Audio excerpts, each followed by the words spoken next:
चल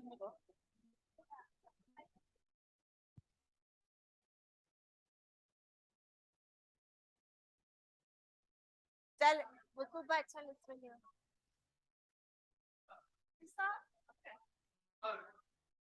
no come Like this, you guys. Yeah.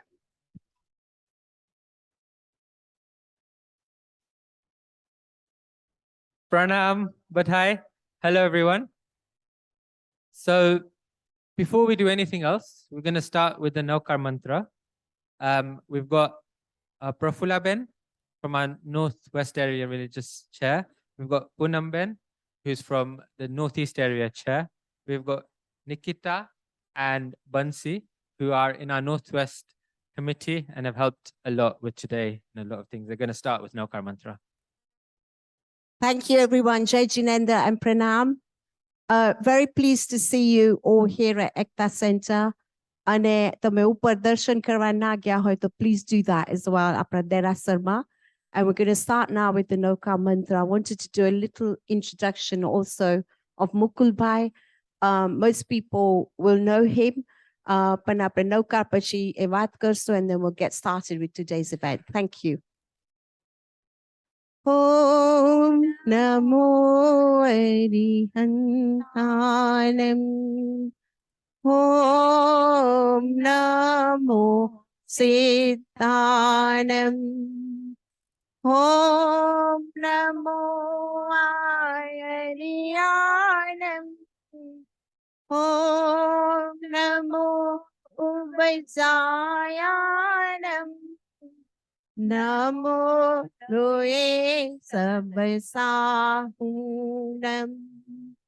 Esupan Namukaru Sava Pavanasano Mangalananja Sabesi Padamam Havan Mangalam Padamam Havan Mangalam Padamam Havan Mangalam. Going to do a tiny little stuti, which is what we always start with when we do something amazing that we're about to do. Arahanto Bhagavanta Indra Mahita Siddhartha Siddhi Sthita Acharya Jina Shashano Natikara Puja Upadhyayaka Shri Siddhanta Suparthaka Munivar Ratnatraya Radhika Paramete Paramestinam Pratidinam Kurvantu Vo Mangalam Kurvantu Vo Mangalam. Jai Jinendra. I'm going to introduce Mukulbhai now to start today's event. For many of us, Mukulbhai has been trying for many years to bring a lot of knowledge via his work that he's been doing, particularly in English, particularly for young people. And a lot of you may have seen some of his work that he has presented in some videos. Mukulbhai is a full-time, I don't know how you describe yourself these days. What is it? A&E. So he's a full-time medic working in a busy hospital in an incredibly stressful job in an A&E department. He's also studying while he's doing that to further his professional career. So any time that he gives to our organization and our community is very much appreciated by all of us, because what he does for us is almost a full-time job on top of the job that he is doing. So I'm very proud to have him as part of our subcommittee here in the Northwest area, alongside my colleagues over there. So Champa Ben and Indira Ben, who are also in our subcommittee. Dr. Ajit Pai is also in that subcommittee. Paras Pai, Mukul Pai, and Mahesh Pai, who are not here today. But together, this tiny little group of people, and alongside all of you and the 7,000 Northwest area members, we want to really grow the work that we are doing on the side to understand our faith a bit more, understand what are the things that we don't know.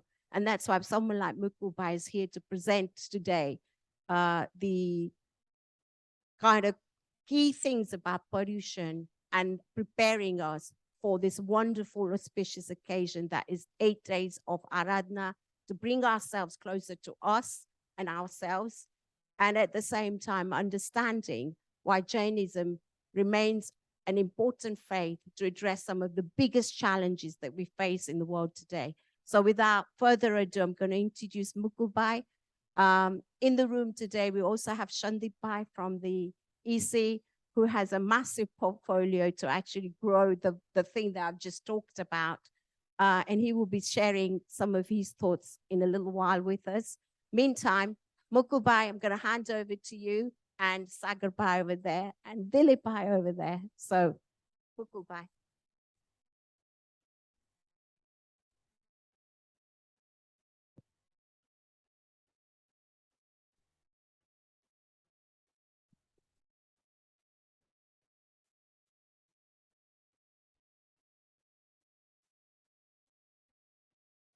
Namo Arihantanam, Namo Siddhanam, Namo Ayariyanam, Namo Vatsayam, Namo Loye Savasahunam, Eso Panchanamukaro, Savapavapanasano Mangalanancha Savvesim, Padhamam Havai Uvasagaharam pasam vandamikam ganam mukam visahara visaninnasam mangal kallanavasam visahara pulingamantam kanthe dharjosaya mano tasagaharo gamari Dutha jara janti vasamam Chithau dure manto tujjapanamo vibahu falohoi Naratiriye suvijiva pavanti na dukkha dogacham Tuvasamate ladhe chintamani kapapaya vabhiye Pavanti avighenam jivayaramanam thanam Yasantu amahayasa bhati bharani bharena hyena tadeva dijjabohim bhave bhave pasajina chanda bhave bhave pasajina chanda. First, today is a humble effort. In advance, if I've said anything against Jain scriptures, anything against anything that we've learned from our Tirthankas, from our saints, our leaders, then Michami Dugdam. I'll try my best to do the best I can for everyone, okay? The other thing, wanted to say a big thank you to all of you, taken out time in your busy days to come. Particularly, we have so many children. We have Rian, Kushi, Jay, Charlotte, Rishabh, Vian, Ryan, Ria, Yugvir, Yuvraj, Keshav, Arjun, Akshay, Dev, Kea, Kian, Aryan, Rohan, Serena, Krish, Anoki, Rohan, Ishan, Ridha, Rian, Nikhil, Dylan, Suryan, Veer, Arshia, Krisha, Alina, Alisa, and these, and others And this is the future of our community. And for Oshawa to survive another 50, 60, 70, 80 years, and for Jainism in this country to survive, we need all of your engagement, not just in minds, but in hearts. And that's the aim of today, to really try to win all of your hearts so we all move together. Okay? So, Paryushan, a festival of 8 days. But what does it mean?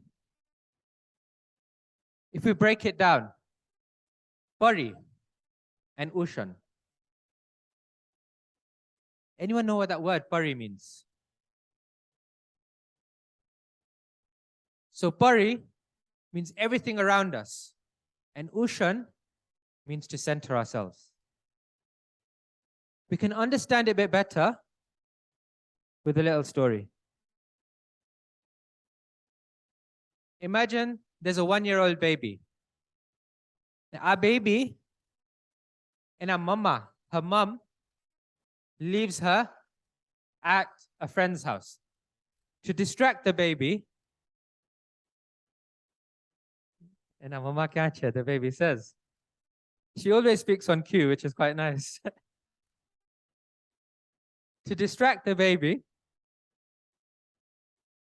the friend gives chocolates, strawberries, sweets, toys. But eventually it's nighttime and it's time for the baby to go to sleep. Baby ne kya soche? She wants to sleep ghare, home. Yeah? In the same way, Paryushan is the time for our souls to go back home. So for the whole of the year, for the whole of the time, we've been wandering in different things to do with our job, our relationships, our work. But Paryushan is the time to come back within, to the soul. Here you see a picture of 4 states of existence that Jainism says we've been wandering in since infinite time. That's human, animal, heaven, and hell. And then there's a 5th state of moksha.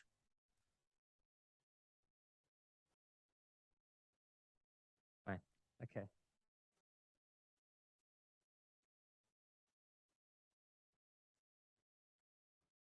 That's the diagram. And you've probably seen that diagram many times. And that's a very important symbol in Jainism. At the top is salvation, moksha. And then you've got a 3-fold path of right faith, knowledge, and conduct. And Paryushan is our time to try to aim towards that.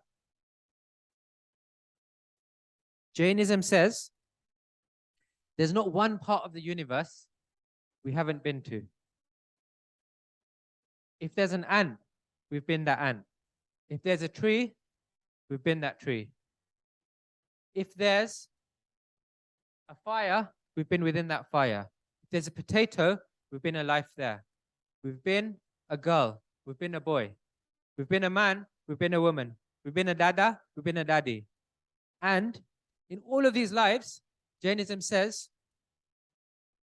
we've done the same things as a human, as an animal. We've eaten, we've slept, we've gone to work. For a squirrel, work might just be collecting some acorns, but it's still gone to work. And all of these lives have families, have kids. So the human life is one chance to do something different.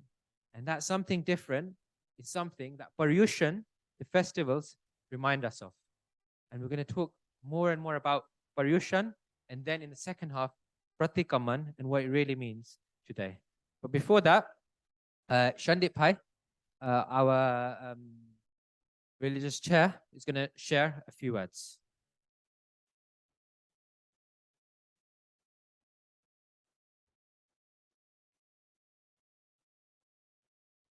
Jai Jinendra Bradane. Wait, breakfast Lidush? Jai Jinendra. Very good. Let's have that energy. First and foremost, I wanted to congratulate Mukulbai and his team at Northwest for putting this program on.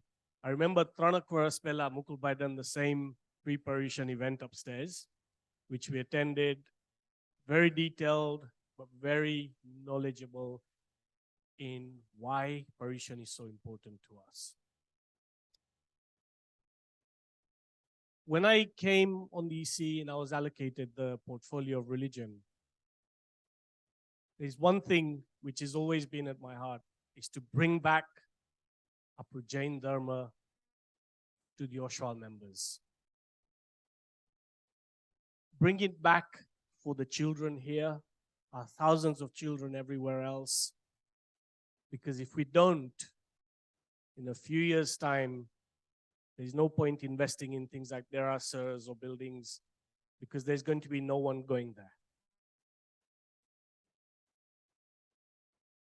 We are making a lot of progress to put on activities, initiatives for children, for adults, for learning of Jainism. Anyone who wants to learn our Dharma, we will have something for you.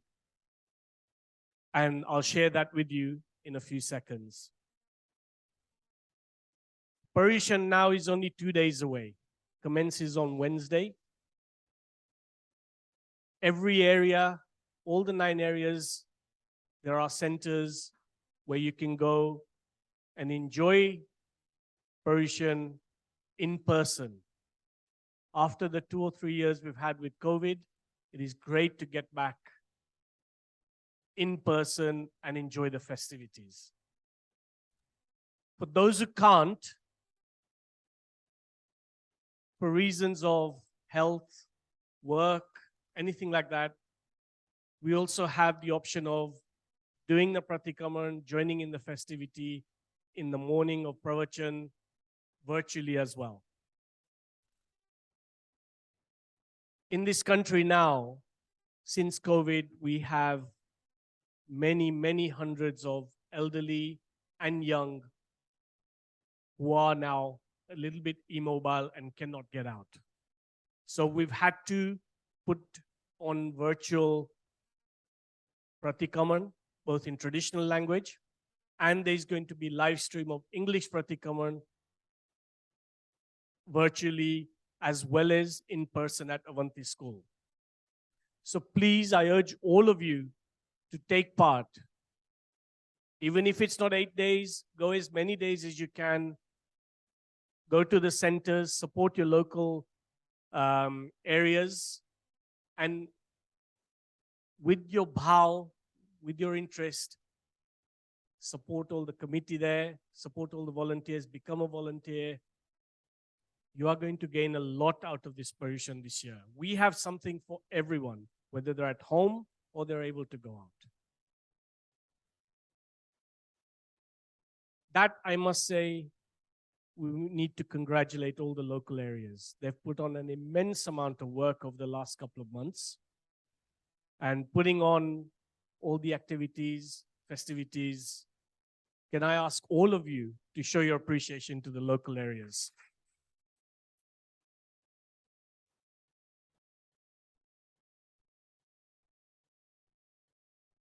I'm hoping this year Paryushan is the start of a journey for many of you. We will do tap, we'll do various things during the 8 days. But for me, it's not about the 8 days. It's about a lifelong journey. Hopefully, if we can make small changes to our life, we can see what's going on outside. Everyone has issues financially, mental health issues, inflation, all of that is all spiraling. The Jain Dharma shows us a way. Shows us a way of actually being happy internally. Each and every one of us has that ability to make a change in themselves, small changes which are lifelong changes. Various things, give yourself some time every day, 5 minutes, 10 minutes of quiet time. no disturbances, no mobile phones, no social media, nothing, just quiet time. You will see the differences in life. Yeah, it's not just about giving up food or giving up this or that. Make a marked change in your lives. Make this Paryushan a start of a journey for all of you. After Paryushan, we have a few initiatives, and I'm delighted people like Prafulla Ben, Mukul Bhai, Ajit Bhai, they are all part of this journey to bring our Jain Dharma to you. For the children, anyone age 5 and above, Sri Channa Vidyapit, Virayata and SCVP Jain School have opened up their doors to all of our children. On a virtual basis, anyone 5 and above can join their school. There's 7 different classes from age 5 upwards up to 16. Online learning every Friday evening on our website of Oshwal UK. The registration form is there. I encourage you, if you want the kids to learn Jain Dharma in a structured syllabus way in English, please register. Yeah. For the adults, delighted to say Dr. Ajit Bhai is here. On the 12th of September, we commence the adult online Jainism course. It will be in English. We'll start from beginning, move to intermediate, move to advanced. There'll be whole stages. And we are hoping every 3 or 4 months, we'll get everyone together in a hybrid situation as well. But the learning will be done online.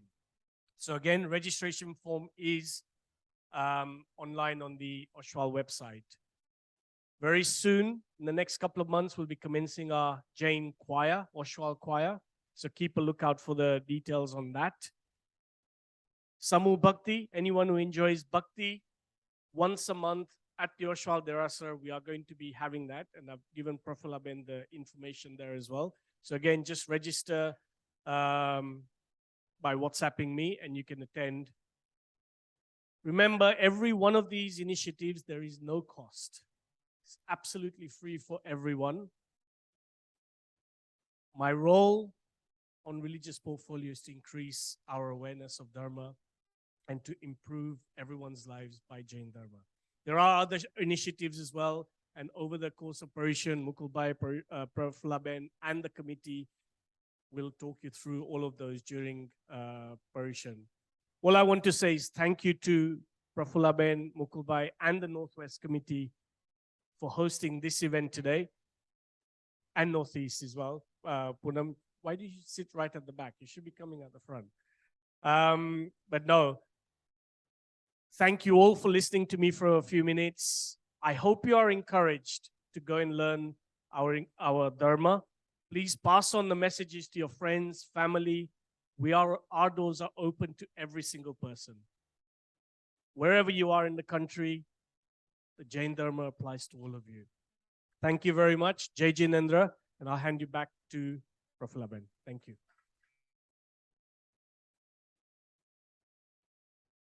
Thank you, Shandipa. I was actually supposed to introduce him, but it sort of happened the other way around. So Shandipa mentioned the Jainism classes. We are actually going to also look at face-to-face classes. So I think there is a place for virtual learning, but I think when we see ourselves in a place face-to-face with each other, there is also a place for that. So there are going to be some classes, basic Jainism, and then progressing here as well. And main thing for us is also Ekta Center, my beautiful Derasar chair. And up until now, in fact, last week on Wednesday, we had a really wonderful event here for young people as part of our family social evening organized by Bansi Ben and Sanjeev Bhai. And during that event, a number of young people and their parents came up to me and said, and I kind of find that really strange because that Deras has been there for 4, coming up to 5 years. So we really want people to start using that space more, do things in the Deras, of course, respecting that Bhagwan Panche, and actually learn in that environment. So Mukul Bhai will talk about that a little bit later. But we are here very much to help you, the next generation, to actually learn more about Jainism in whichever way that you want to learn about it. And I think that's really important, because nobody is here to actually make you learn in a specific way. It has to work for you. So I think that's my important message, that whatever works for us is what we want, is how we should learn. But actually learn is really important. So I'm going to pass you back to Mukubai now to carry on with today's workshop. Shandipai, thank you for making the time to come today. I know you've got a busy schedule because you're running off now to host Jayeshbai's weekly satsang, right? Yeah.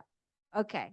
So just on that, of course, there are online events happening during Paryushan, but I really, really, really want to see many, many, many, many people at the face-to-face events as well. We've had 2 years of looking at our screens, and I think it's time we all start doing the Aradhana together. So please do attend the face-to-face events, both here at Ekta Center in the morning, but also in the evening at Avanti House School, and that's Northwest areas events. Poonam Ben will tell us a bit more about Northeast areas face-to-face activities for Paryushan. I'm going to pass you back to Mukubai now.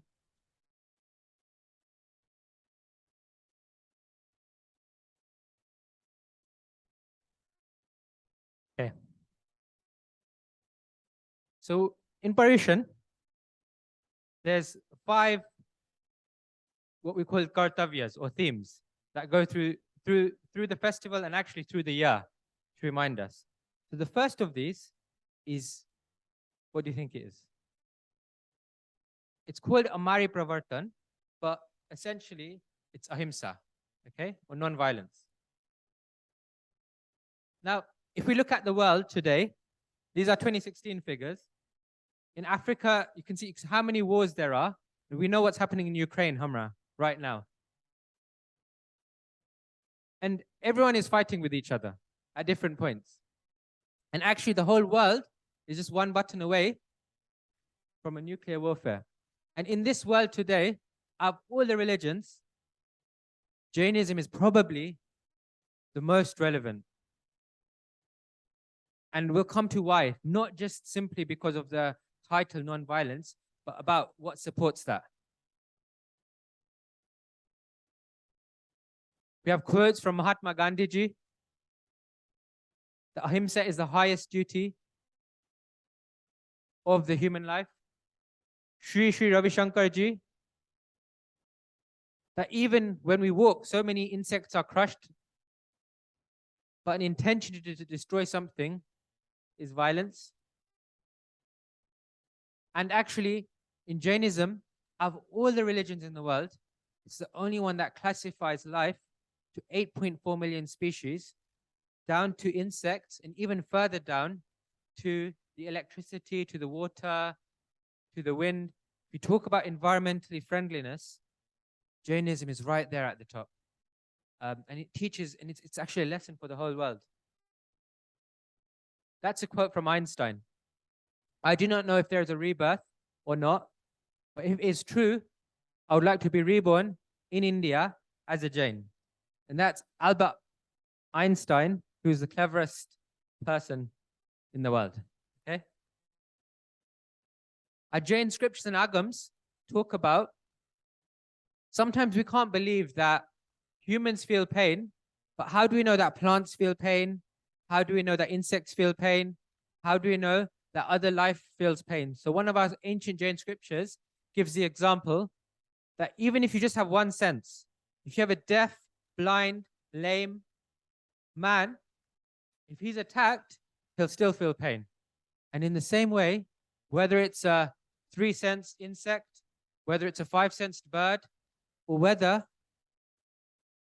it's the life in this mic that I'm using right now, the 1-sensed life, it will still feel pain. And we might say that, how do we know this all exists?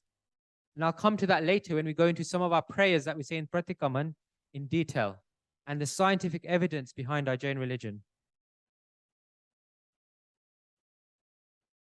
Every single thing in Jainism has science behind it. The only thing is, up till up till many times, we haven't had the access to those people who have been able to explain it to us scientifically. And it's not, you have to do this, you have to do this, you have to do this.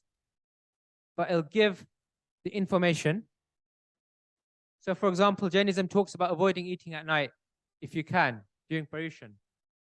There's a lot of evidence about, from my medical background, about health, about conditions like peptic ulcer disease, diabetes, obesity, about Ayurveda, when your digestion is best, and also about non-violence.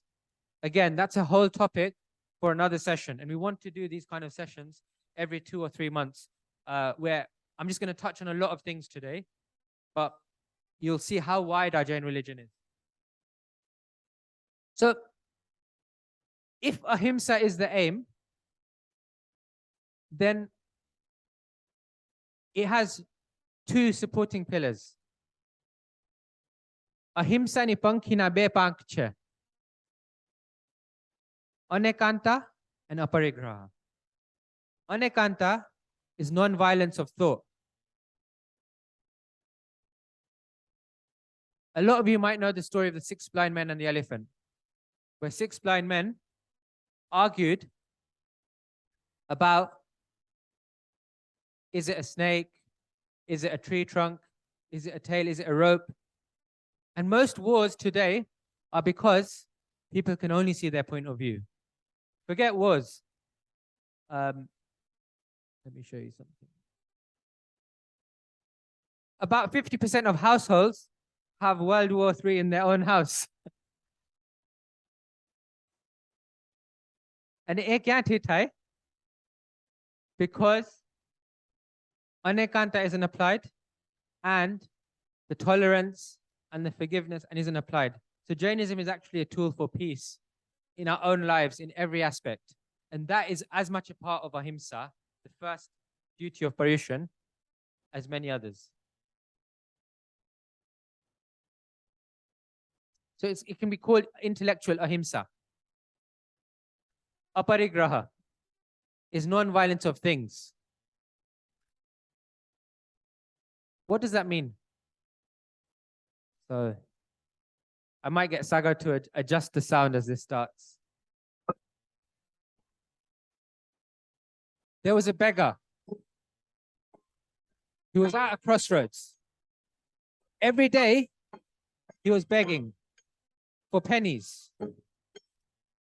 He got 1 penny here, 1 penny there, and he lived his whole life on these crossroads.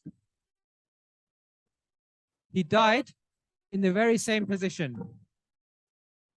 And a really bad smell came from where he was. The people decided to dig to bury his body. But as they dug, they heard a sound. And that sound was of a treasure chest. For our whole lives, we search for happiness in a relationship, in toys, in so many things. But when we realize the happiness is within. And Jainism says that aparigraha teaches us that happiness is inside. And the moment we stop looking outside and we look within, we find that. And that's the reason our sadhus and our sadhvis give up the search for these pennies, because they know that inside there's a treasure. It's more important than any of these pennies. And the journey within is much, much deeper than the journey outside.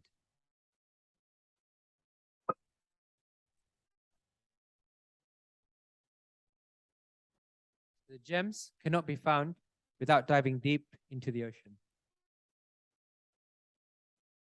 So who in this world has the lowest carbon footprint?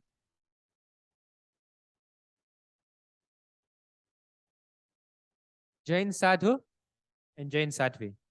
They take 5 great vows. And I'll come to this later.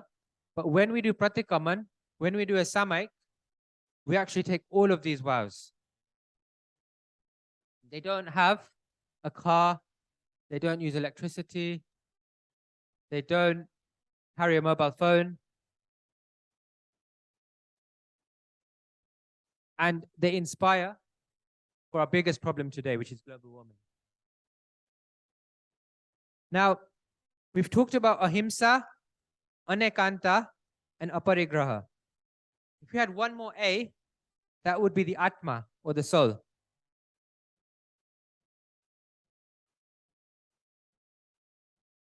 The ultimate aim of all kriyas, all things in Jainism, is to understand what we are inside. What is our soul? What is our atma?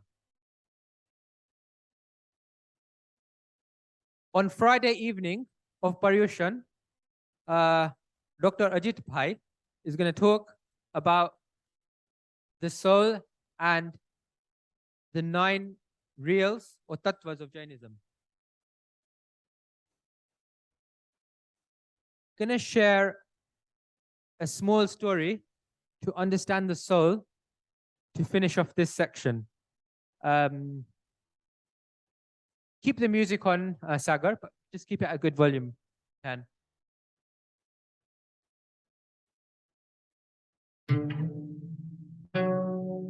There was a king. This king was sitting in his courtroom with a court jester who wasn't very good. And the king said, "My 3 wives can make better jokes than you." The jester said, "No, you have 4 wives." The king said, "No, I have 3. You have 4. No, I have 3. You have 4. I have 3. You have 3. I have 4. He has 3. He thinks he has 3 wives.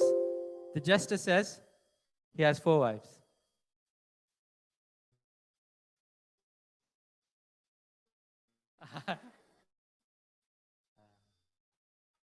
Okay, I'm not sure what's happened with the PowerPoint, but he said he had 3 wives. He gave the story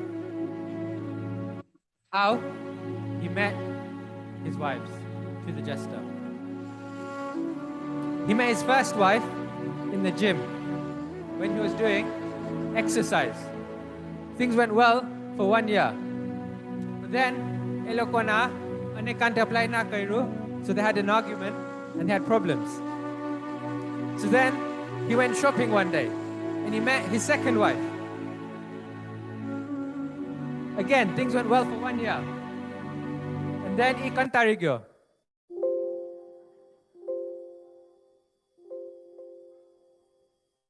And then, for all of these problems, with the first 2 wives, he decided to see a psychologist. And that is where he met his 3rd wife, who was the psychologist. These 3 wives spent some time with him, but then, as everyone grows old, so even this man grew old. And death came to him. Death came and said, "You have to go from this world. You can only take 1 of your wives with you." This man said to his first wife, "Will you come with me?" She said, "No." Second wife.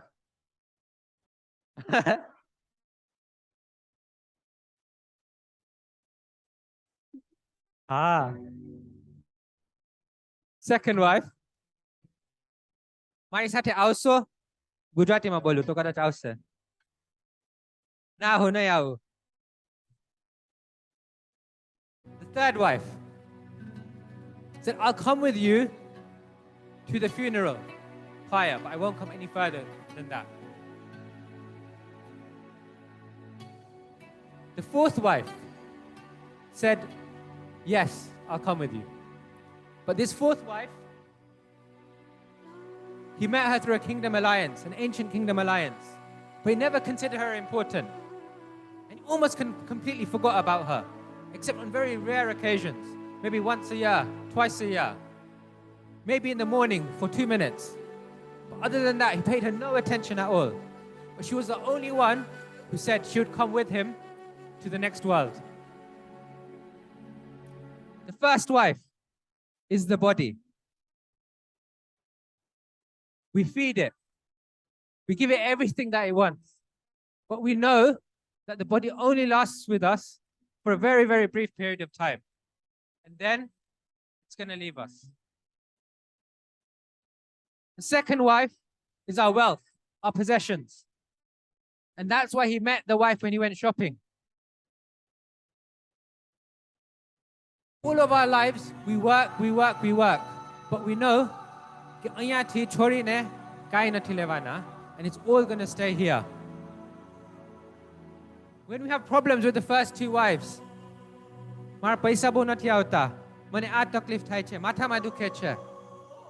we talk to the third wife, which is our friends and our family. And our friends and our family will come to our funeral pyre with us, but they won't come any further. Only the fourth wife, which is dharma, which is spirituality, which is our inner selves, will come with us lifetime after lifetime after lifetime. But maybe we've got our maths a little bit wrong, because we spend all of our time with the first, the second, and the third wife, but only very, very rare occasions.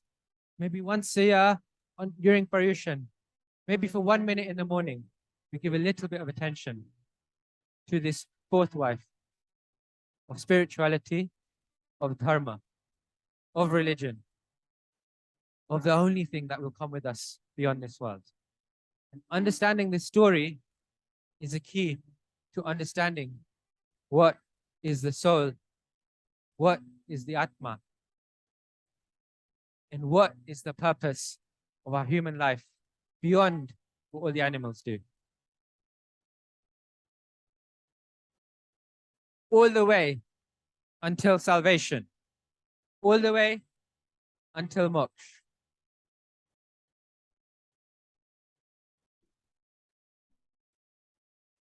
Just to drum in that point a bit more,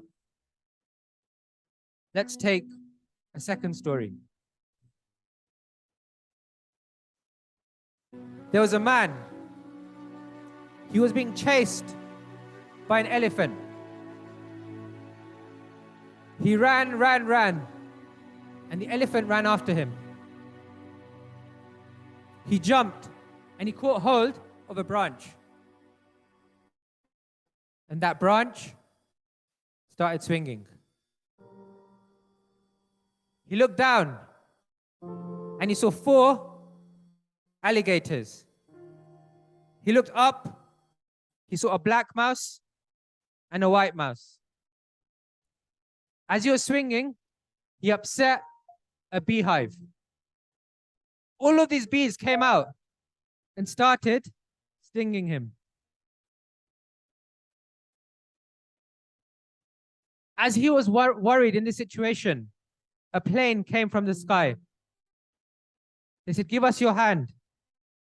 The elephant's shaking the tree. The alligators are waiting for you. The bees are stinging you for you. We will save you. But as all of this was happening, there were drops of honey falling from this beehive. The man said to this plane, "Wait, let me have a couple more drops of honey and then I'll come with you." But in that time, the plane went. Jainism says, through infinite time, the human birth is extremely, extremely rare. And the chance of this human birth is like that plane coming. But what about everything else? The elephant represents time that runs after each and every person. And one day it will catch up. The 4 alligators represent the 4 kashais: anger, greed, ego, and deceit. That always try to distract us from what we want to do. The bees represent the worries of life: adi, vyadhi, ne upadhi. Whether it's as a child, how will I do in my exams? As you get a bit older, mara lagan thase ke nahi thai. As you get a bit older still, mara chokra ketla naughty thai gaya che, my degree kai manti nathi. And older still, મને બીજા છોકરા જોઈએ છે. પણ પછી આ છોકરા કઈ માનતા નથી. And older still, હવે મને પેટમાં દુખે છે, માથામાં દુખે છે, છાતીમાં દુખે છે. At each stage of life, the worries are different, but there are worries. And spirituality is rising above all of this. There's a black mouse and a white mouse nibbling away at the rope that he's hanging on. That represents day and night. And this is a famous Jain painting and story called Madhubindu. And really, we'll only really practice religion and Jainism when our heart's in it. And for our heart, the understanding is essential and key.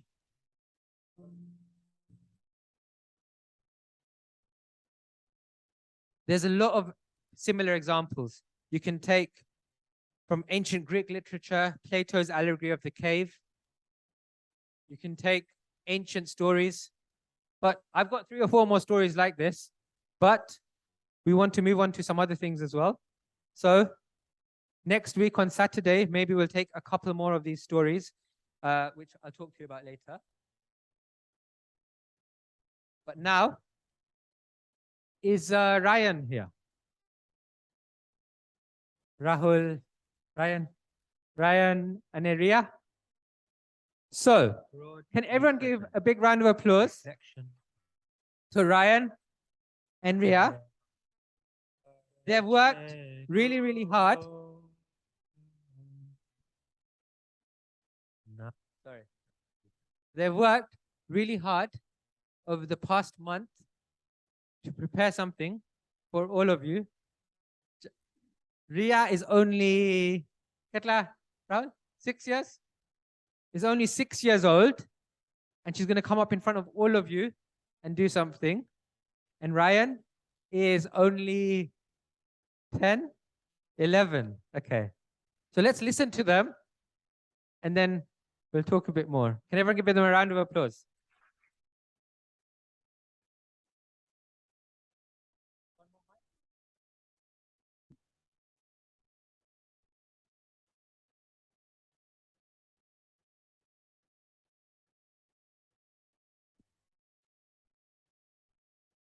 Jai Jinendra.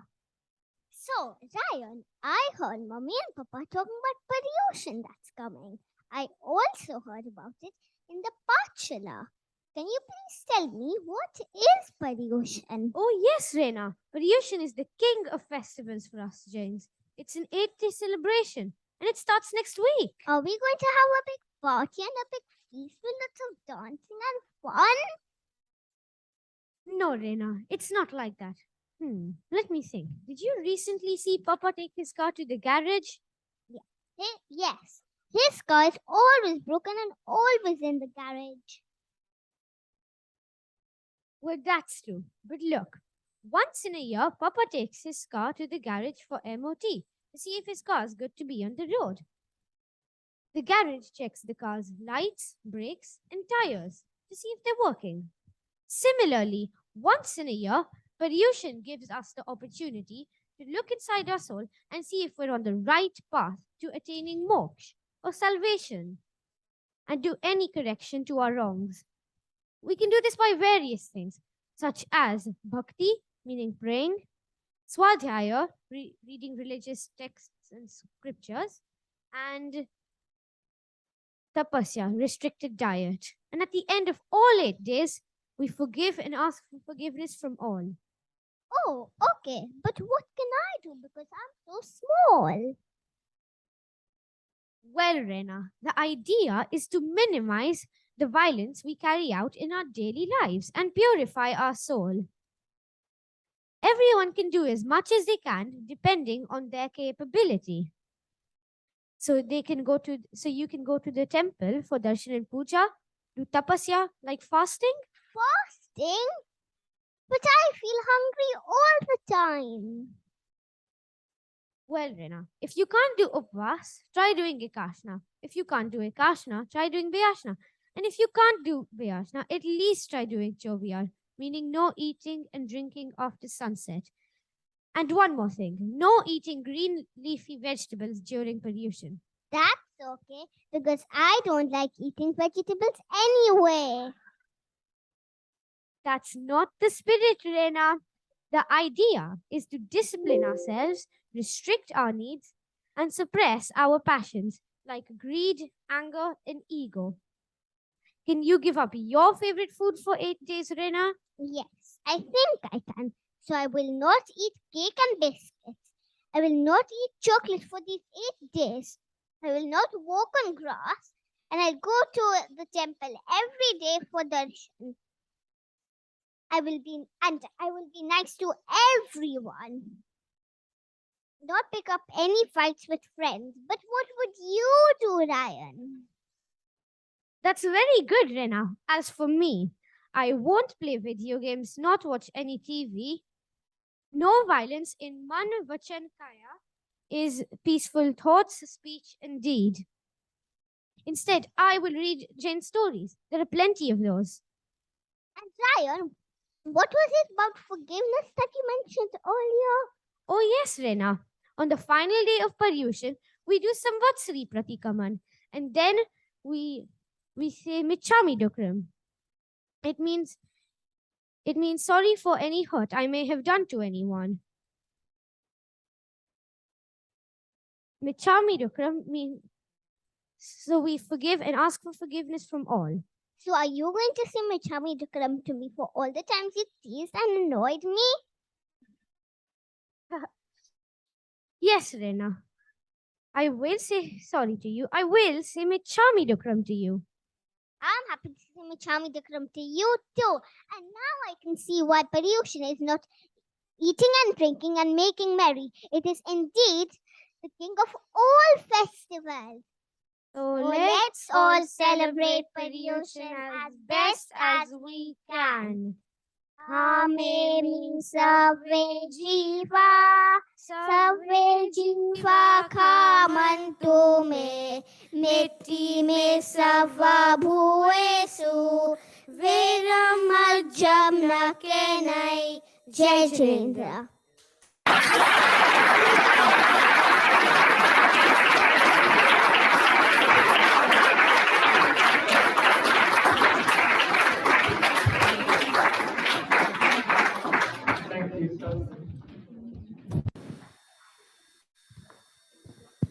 Thank you so much. That was lovely.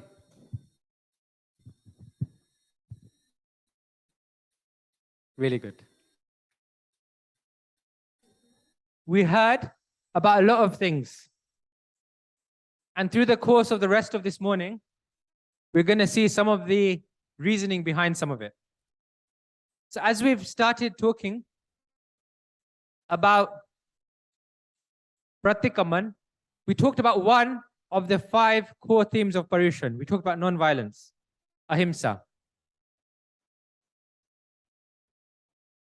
On Thursday evening at Ekta Center, after Pratikaman, the evening pravachan, I'm going to spend the whole hour talking about the second kartavya of Paryushan, which is called Shamapna, or forgiveness. But again, it'll be with stories.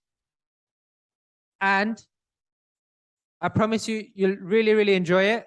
It'll be new stories that you haven't heard that will really drive home the message and share. So we'll talk more about that and the remaining kartavyas of Paryushan.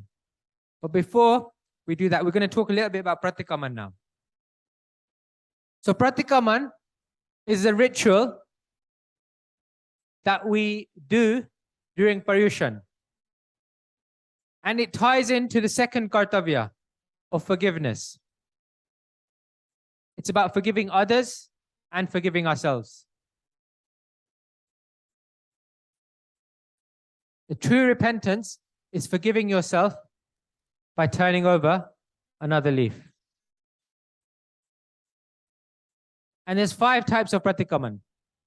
Devasya of the day, Raya of the night. There's one called Pakhi, which is of 2 weeks, Jomasi, which is 4 months, and Savansari, which is of the whole year. We ask forgiveness for anything bad we've done. And later, when we go through some of the prayers, we'll see how detailed it is.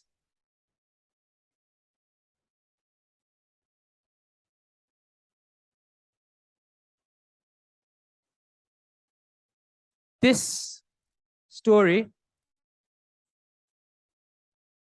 is about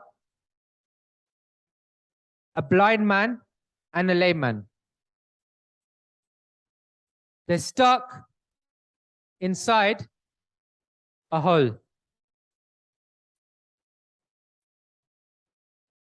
The blind man can't climb out of the hole, and the lame man can't see. Only when they join forces can they come out. In the same way, the aim of today is to understand the meanings behind all the rituals that we do. That is like learning how to see.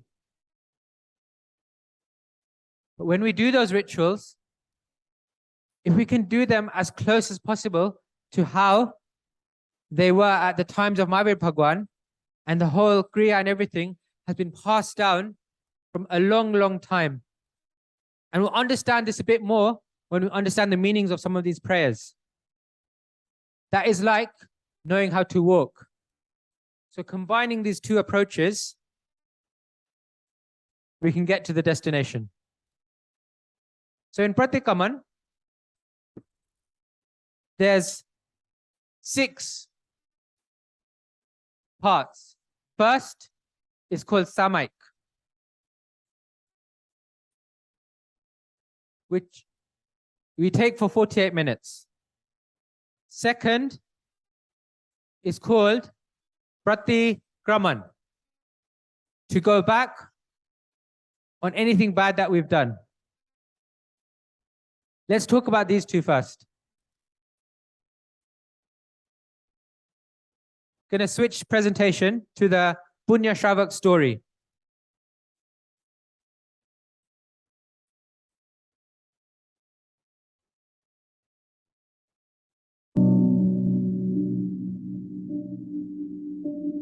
There was a poor villager called Punya Shravak.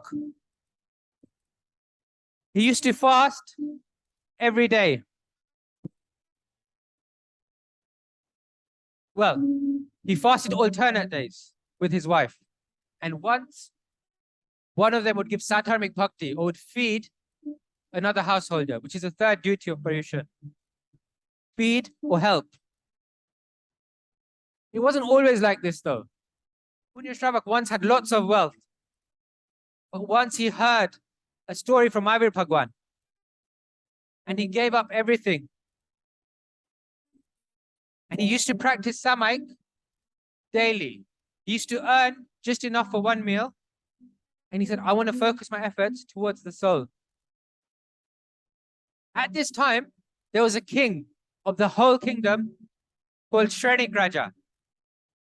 After he met Mahavir Bhagwan, he was very peaceful, very into spirituality, but he had committed a lot of violence before that. To the extent that when he asked Mahavir Bhagwan, I am your humble devotee. I do so many things, good things. Where will I go in my next life? Bhagwan said, Shrenik Raja, in your next life, unfortunately, you're going to go to Narak, or hell, to make amends for all the pap that you've done in the past. Now, Shrenik Raja in the future is going to be a Tirthankara. She's done lots of good things in his life. But still, the law of karma is good and bad are both apportioned. Shrenik Raja said, no, I can't go there. That's so bad and it'd be so painful. He said, is there any way I can avoid going there? Mahavir Bhagwan gave him 3 approaches. The first 2 didn't work. The final one, he said, Punya Shravak does a samaik every day. And his samaik is so powerful that even the benefit of 1 samaik of Punya Shravak will eradicate your years and years of pap. Shrenik Raja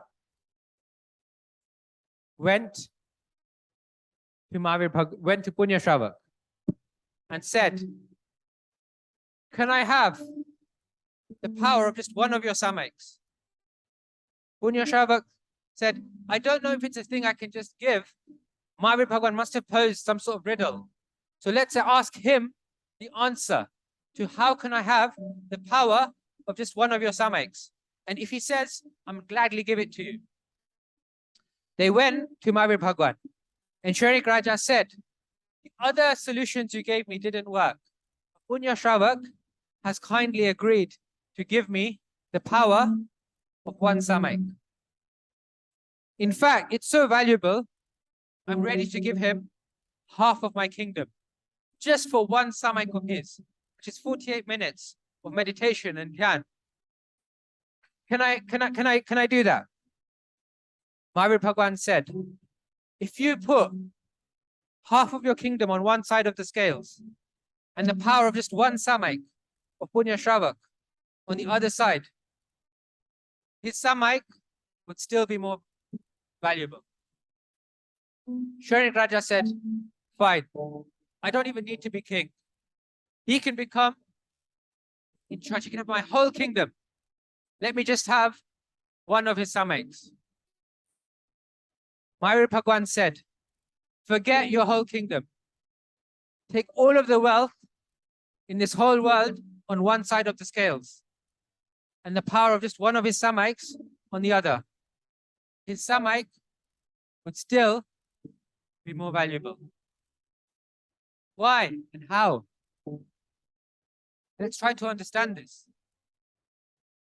All the wealth in this world can be multiplied by a lifetime of 60 or 70 or 80 years, because that is all that you can enjoy that for. And the aim of doing all of these samaiks and all these pratikamans is to eventually get to a stage where you can even do 1 to the level of Punya Shravak. In the same way, an expert footballer like Messi plays millions and thousands of football matches to get to a stage where he's the best player in the world. Or some might say Ronaldo, it depends who you are. But this is the power of 1 of his samaiks.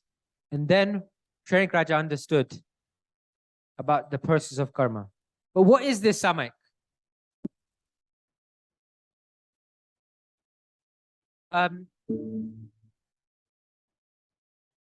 When we take samaik, we say the Karami Bhante Sutra. Now, I had some children who were going to recite some prayers. Did any of you know or want to recite Karami Bhante Sutra? Koipan? Okay. We have other prayers that other children are going to say, which we'll come back to. Got it? So when we take a samaik, we say this prayer. Karemi Bhante Samayam. Savajam Jogam Pachkami. Jau Niyamam Pajwasami. Duviham Tivihenam. Mernam Vaya Karenam. No Karemi, no Karvemi. Tas Bhante Parikamami Nindami Garihami Aparam Vasirami. In that time, for those 48 minutes, we take all the vows of a Jain monk or a nun. And even a householder becomes like a saint. And what do all of these sadhus and sadhvis do? We all fight outer battles. They fight an inner battle, where the weapons are their 5 great vows of absolute non-violence, truth, non-stealing, celibacy, and non-possessiveness. Due to the absolute non-violence that monks and nuns take in their lives, when we take the vows of a Samaik, we also, and we'll understand this when we talk about the Satlak Sutra in detail, we also take those vows that even the life in electricity, in the mic, in the PowerPoint, we take the vows not to use or harm any of that in our Samaik. Non-stealing, celibacy, all of these have deeper meanings. So celibacy can also be looked at focusing within and forgetting the 5 sense objects. And non-possessiveness, which is why we don't even wear watches, we don't even carry phones. And for those 48 minutes, we become a sadhu or a sadhvi. And we actually take a vow or a pachkan to do that. And the reason that's so powerful, I'll come to when we talk about pachkan and the power of a vow. But anything else that we do, consider it as a stepping stone. But eventually, we want to get to do a Samaik and a Pratikaman to the level of Punya Shravak. And their shield is forgiveness. That's from the non-violence point of view. From the meditation point of view, Samaik is samta, to be at peace within, to forget our inner enemies, and eradicating the root of many illnesses that we have. Like a reflex arc. Ayusha, our life is defined not by how many years we live, but how many breaths we take. When we indulge in anger, greed, ego, deceit, all of these, we start taking breaths quicker. Samaik is a time where we really calm our inner self. We slow down our breath. And hence, it can also be a secret to longevity if done well. So that was Samaik. Pratikaman.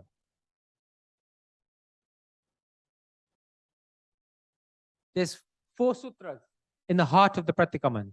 The Satlak, the Adharpapstanak, and the Vanditu. And we're going to explore the detailed meaning of just one of them, Satlak. Next week on Saturday, we'll try to take one of the others in detail. So rather than go over a few of these really briefly, I want to do a couple in a bit more detail because there's so much material, we can't just cover it in 3 hours.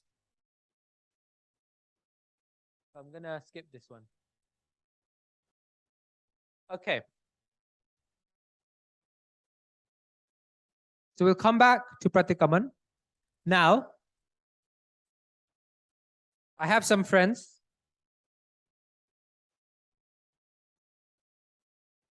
The third avashyak of Pratikaman is Jovisato, which means to praise Tirthankaras and Bhagwan. We'll talk a bit more about this. To recite Logas Sutra.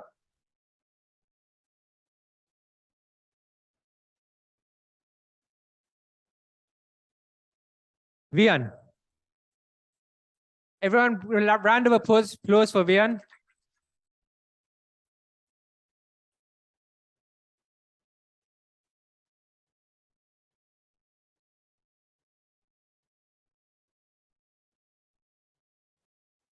Vian is going to recite a prayer called Logasa Sutra, and then we'll explain its meaning.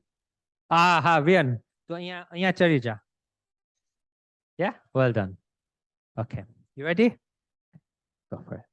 Logoso uju agare tama tita yarajina haryanta kita isam jovisam pikavali usapama jiam chavande sambhavama pirandaram cha suvahim cha bahuma pam supasam jiram cha tan chandapaham vande suvahim cha pupudantam siala shidzan savasu bujan cha vimanamanam tam chajiram damam santim cha nami Kuntum aram cham cham marim, vandamuni suvinam, namidiram cha.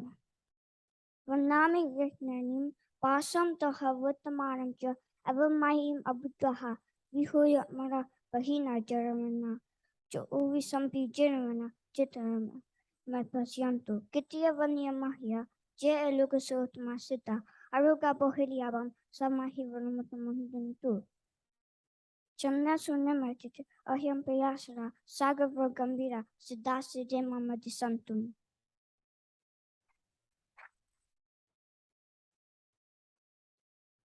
Well done, Veer.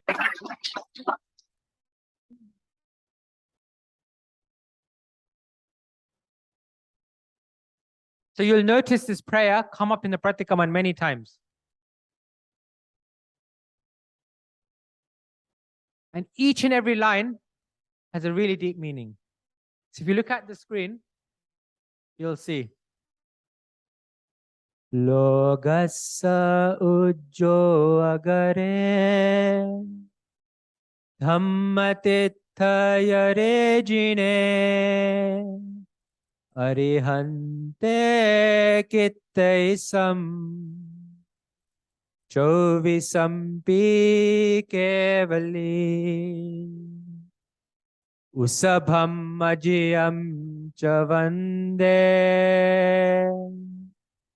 sambhavamabhinandanam cha sumahim cha paumapaham supasam jinam cha chandapaham vande suvihim cha pupufudantam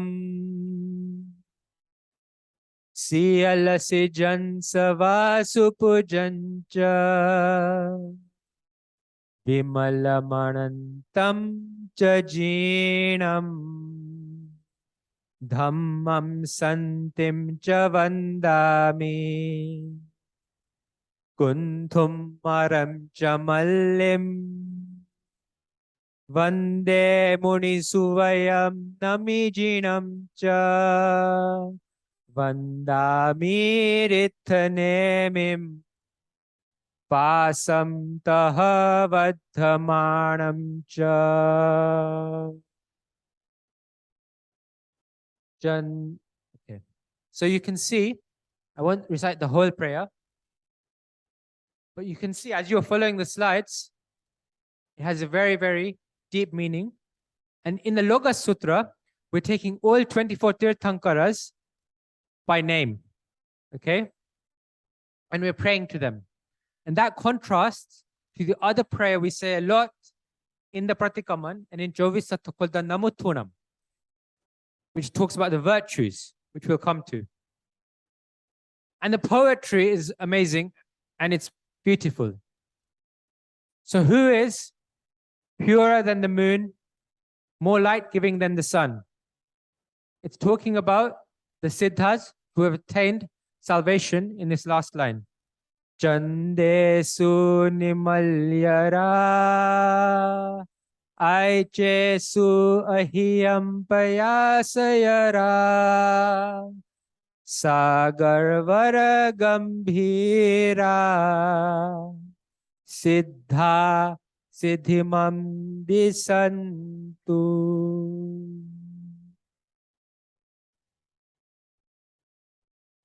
So this is the third avashyak of Pratikaman, and there's many more prayers within this. Today, we're just going to take the Logassa and the Namuthanam Sutra.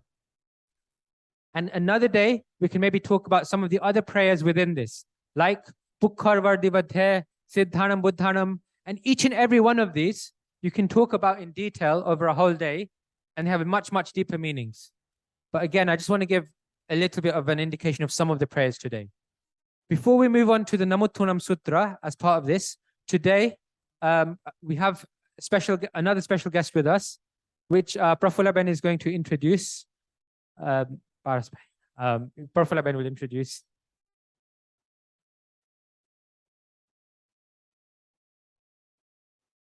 Thank you, Mukul Bhai. Is everyone enjoying this? Yeah? You're learning some new things? Weren't those two amazing, Rian and where have they gone actually? Oh, there she is. Are you hiding? Weren't they great? I'm like you. I have done a lot of tapasya, but sometimes very difficult to give up your favorite foods, right? So I'm going to introduce Paris Pai, who is here with us. And he's actually going to be conducting our Pratikaman at Avanti House School in the evenings every day, along with a team of people, including his little lovely son who's come with him today. So Paris Pai is going to explain to us a little bit about the traditional Pratikaman, the importance of this, and how he does this every day. So Paris Pai is one of few people I know, Aya, who has almost taken this pratigya, and I'll come to that in a second, why he does this. He goes to the derasa every single day to do puja. And in one of our classes later on in the year, we're going to talk about puja and the importance of puja. But Paris Pai is somebody who has spent a lot of time with Sadhu Maharaj in India. He spent 48 days living as a sadhu in India with something that is called an Ubdan top. And he's going to go back to do the second Ubdan top to India. He has a first-hand knowledge of how sadhujis live and how they actually propagate Jain Dharma in India. ખૂબ જ special person છે જે આપણા સાથે અહીંયા છે આપણા સંઘમાં છે અને આપણે બધાને આ માર્ગે ચલાવવાની કોશિશ કરશે. He has tried beautifully and very hard, and I must say હું એમની ખૂબ અનુમોદના કરું છું because he has trained our second generation person already ready to take over the realm when Paris Pai and many like Paris Pai, who when as a child I used to go to the Pratikaman. And on this occasion, I do want to remember a couple of those people, Rati Lal Pai, and there was a whole group of them. Je apre Pratikaman karavta ta, apre elders ne ghanu badu inspiration apta ta. And so in the future, Paris Pai, of course, has taken the baton and doing that now. In the future, his son will do exactly the same thing. And in fact, some of the children sitting here today, I can see that that will happen as well. So it's a really great way for us to be inspired and learn from somebody who is so learned, has spent time with Maharaj Sahib, and he has a lived experience to talk about as well. So Paris, please join us. Do you want to come with him? Yeah, come on. Yes, come on. Come. Nothing.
So I think as Jains, we should celebrate this Mahaparva of Paryushan, and it is an opportunity for all our Atmas to actually earn a lot of punya and to actually do a lot of karma nirjara during these 8 days. Even though we may not do anything during the rest of the year, but make sure, and especially children, because they are in holidays now, that you participate fully during these 8 days. In terms of Paryushan, Mukul Bhai may have talked about the 5 kartavya of Paryushan. One of the kartavya is Shamapna. So the biggest and the most important kartavya of Paryushan is asking for forgiveness and to forgive other people for the misdeeds or sins we have committed during the whole year. So the main kriya to ask for forgiveness, we do ask for forgiveness for everyone, especially the close people in our families, our friends, our relatives. Those are the first people you have to ask forgiveness from, or people you have committed, whether you've done an atichar towards someone. So the kriya to actually cleanse yourself from the sins you have committed during the year is Pratikaman. So Pratikraman is an extremely important kriya that all Jains, all of us should do every day for the 8 days. We should do it every day. Bhagwan Mahavir has said basically you have to do Pratikraman in the morning and in the evening every day. You have to do Chaudas Pratikaman every 14 days, and you have to do Chomasi Pratikaman every 3 months, every 4 months, sorry. And then you have to do the Savansari Pratikaman once a year. So I would highly recommend that you do the Pratikaman every day. If you can't do it every day, make sure you don't miss the Savansari Pratikaman, because that is the only time once in a year that you have an opportunity to cleanse your papno balance. If we don't do this and we go into the next year, the karma that you have bound will become nikachit, and you have to tamare bhogava par se karma future ma. This is an opportunity to the simple karma that you bound during the last year. This is an opportunity to actually ask for forgiveness and to become light in the Savansari Pratikaman. Now, the reason why I've come here today is actually to say that Pratikaman, Bhagwan Mahavirna time thi, Gandhar Bhagwane, the Pratikaman should be done in a very Shuddh Kriya. Jem Bhagwane kidhu che evit nam Pratikaman karvanu che. So Bhagwan has said, Cha avashak che in a Pratikaman. You have got Samaik, Chavisatho, Vandana, Padikamanu, Kausag, and Pachkan. Those 6 avashak need to be done in a Shuddh Kriya. So the first an important point is that Bhagwan has said that you need to take Samaik in a Pratikaman. So Samaik is to be in a state of equanimity. You are like a sadhu for 48 minutes, or when you do take a Pratikaman, you take a Samaik. So you are like a sadhu for those. If you do a Savansari Pratikaman, it will be 3 hours. But so that over that three-hour period, you're like a sadhu. You are basically giving fearlessness to all the Jeev in the universe. Because you're going to be seated here doing Pratikamar in the Agna of Bhagwan and Guru, you are not committing any sins. So you have to take a Samaik in a Pratikamar. So what the important point here is that when you take Samaik, you are like a sadhu. You cannot use electronic gadgets. You cannot switch on the light. You cannot do anything that has to do with electricity. So, and the reason is like, how would you do Pratikamar by committing hinsa of Teokaya Jeev? So if you're going to cleanse ourselves and ask for forgiveness from Bhagwan, you cannot be committing a sin of either using light or a slide or a presentation or doing it online and then asking for forgiveness. That doesn't have any sense in it. So a Pratikamar should be done in a Shuddh way without actually using electricity. And in a Samaik, apne Karemi Bhante Sutra uchare che. So Karemi Bhante Sutra is asking permission from a guru.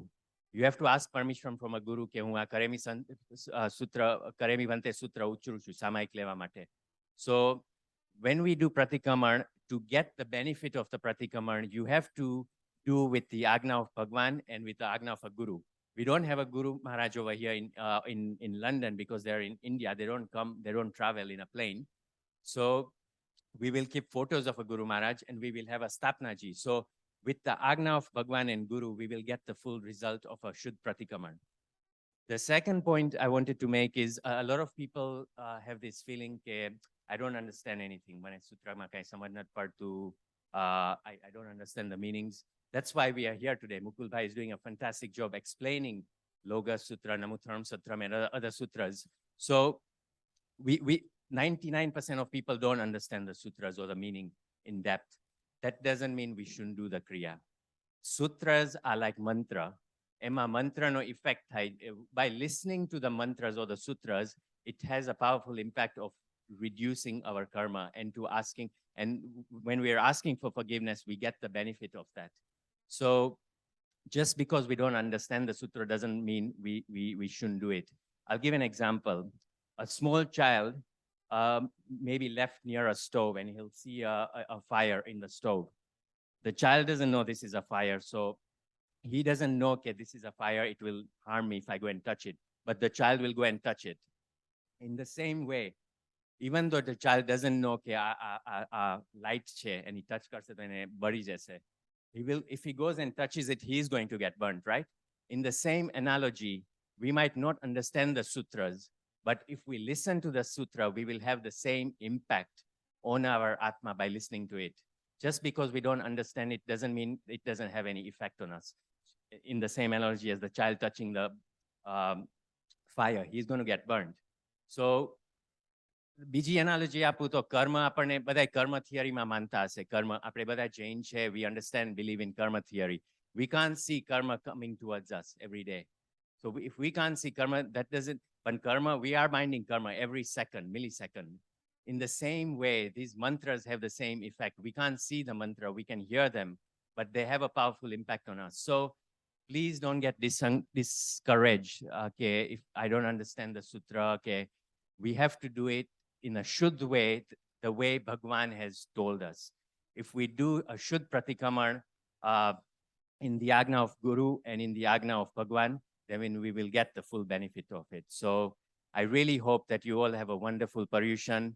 You all come to the Pratikaman that we're going to have at Krishnavanti in the main hall. And please do any Kriya or Aradhana that you do, even if you do a bit, you do less, but do it properly. Do it perfectly the way it has been said. And the last point is that these sutras are in Arg Magdi Bhasha. I Bhagwan na time thi ave che. So we have to follow that if we want to get the full benefit. Translation in English or doing these sutras in English, I'm sorry, but it doesn't have the same effect. So we must make an effort, even if it's difficult, to do this for our own Atma. And if you can't do all the days, at least come for Savansari Pratikaman. Bhagwan Yagna Virudh kain pan bolai to michhami.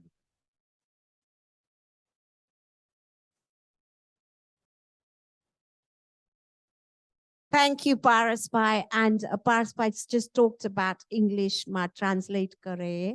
But we also have a Gujarati school here. So koine Gujarati sikho hai to please do enroll into the school, and the school will be restarting to a new venue, which is also an Avanti school in Bushi. So koine sutra English ban English no jo translation. Of course, we do it because it's easier for us. It's our second language. I say English because our mother tongue English nothing. So our mother tongue sikhi hoy, so we also have Gujarati classes from the Northwest area, which will be starting at Avanti School in Bushi. So koine enroll karu hoy, so there's a form on the OA UK website. Please do that, because actually protecting this is a very, very important part of our Sanskriti, our culture. And learning Gujarati is also a really important part of then progressing to learn some of these sutras that will take us to a different path that Paraspai has just talked about. Thank you.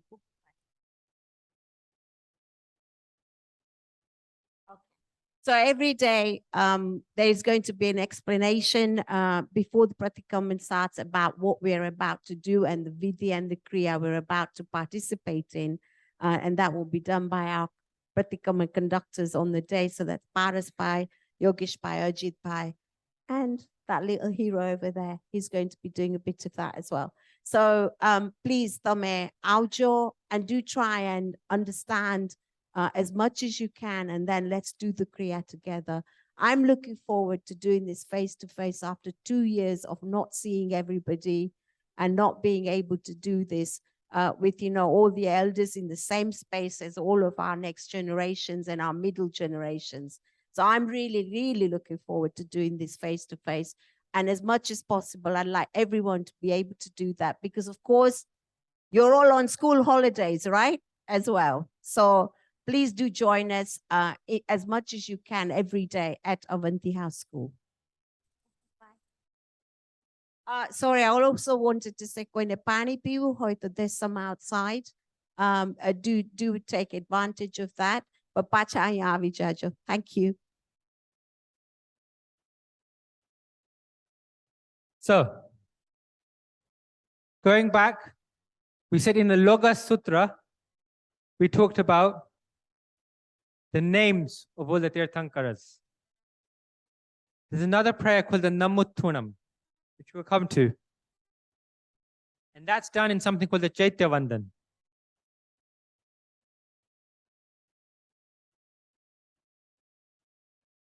Before we start the Chaitya Vandan, we say something.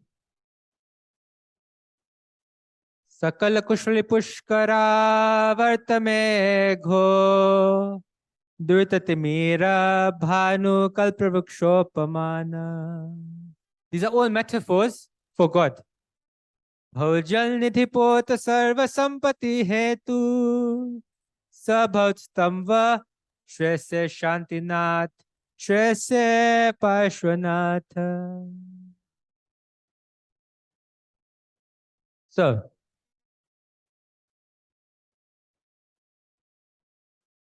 Rishabh,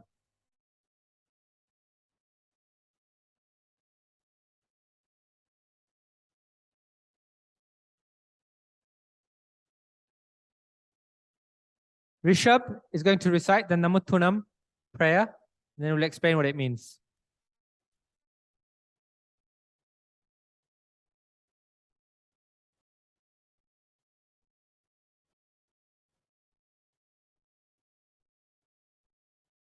Namuthanam Ariyantaram Bhagwantaram Aigiyaram Tityaram Seyasambutaram Purushotamaram Purushasyaram Purusavarapundaryaram Purusavarakandhatiram Lokatamaram Lognaharam Lokyaram Lokpaivaram Lokpojaram Abdyaram Chakadyaram Magadyaram Sarandyaram Bohdyaram Tamadayaram Tasyaram Tamnaikaram Tam Sahiram Tamavarcharam Chakavatiram Obadhevar Nandansandamanam Vitachamanam Jayanam Chayanam, Jayanam Taranam, Bodhanam, Bohyanam, Mutanam, Maganam, Savanam, Savandarisim, Sevamaya, Muramanta Makaya, Mavaba, Mapuraviti Siddhi Kainam, Tamsabataran, Namojinam, Jabian, Jay Sante, Jay Pesantineke, Kala Sampoya, Vatamar Saviti, Veherevandami.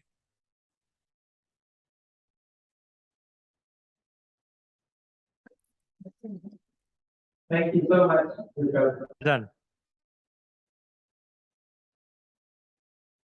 So, the Logas, as I said, mentioned by name, all 24 Tirthankaras.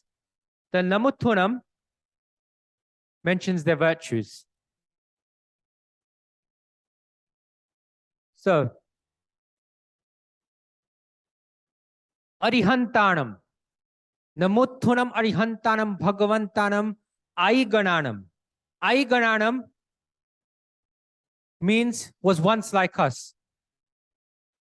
We went to India about 3 years ago with my wife, and there we met a Jain Sadhvi. On this one line, Aigananam, she spent 3 days explaining the in-depth meaning of this one line. So you can imagine how deep all of these things are. I have a book which has the meaning of just this one line in English in a lot of detail. So from I think particularly the teenagers, the young 20-somethings, if any of you want to borrow that book, it's about 40, 50 pages.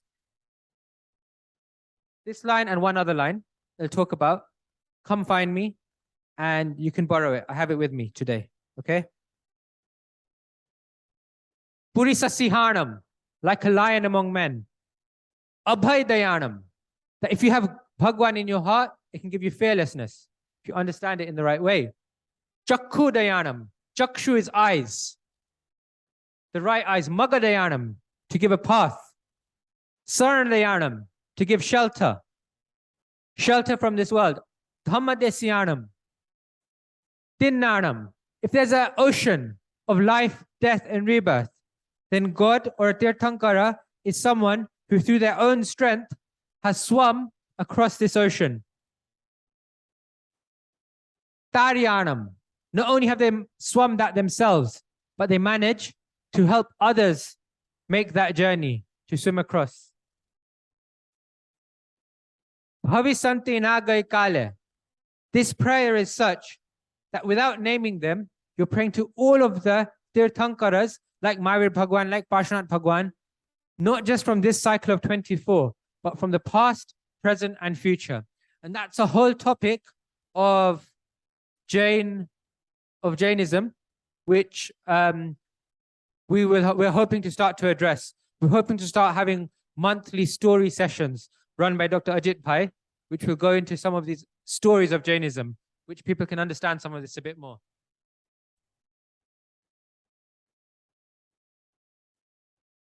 Javantichayam is a prayer we pray to all the holy places like Palitana, Girnar, and Javant Kevi Sahu is where we pray to all the monks and nuns everywhere in all the worlds. Yugvir. Che, Sathe, Bhaiche. Okay. Everyone give a round of applause for Yugvir.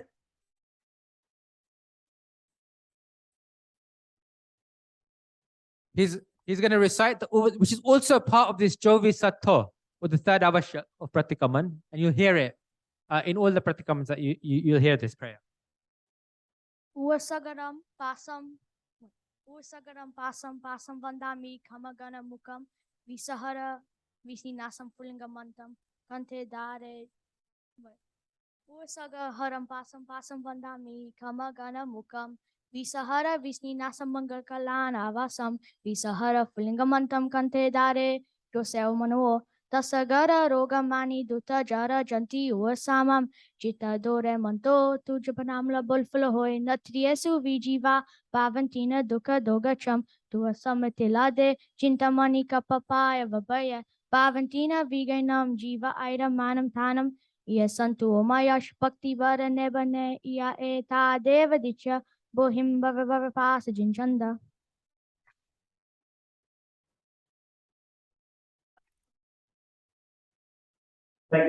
You agree?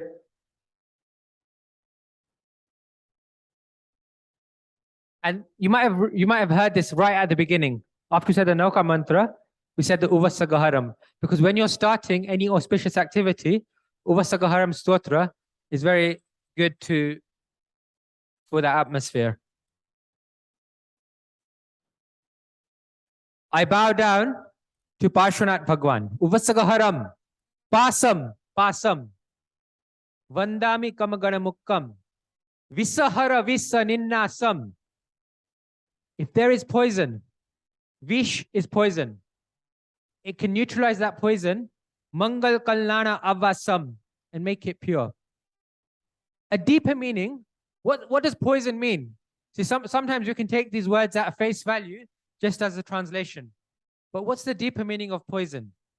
It's the poison of revenge, the poison of hatred, and the poison that keeps going in our minds. The story of Parshvanath Bhagwan starts well before he was Parshvanath Bhagwan. And for 9 lifetimes, there was someone else called Kamat who kept trying to attack him, lifetime after lifetime after lifetime. And Parshvanath Bhagwan kept forgiving, and forgiving.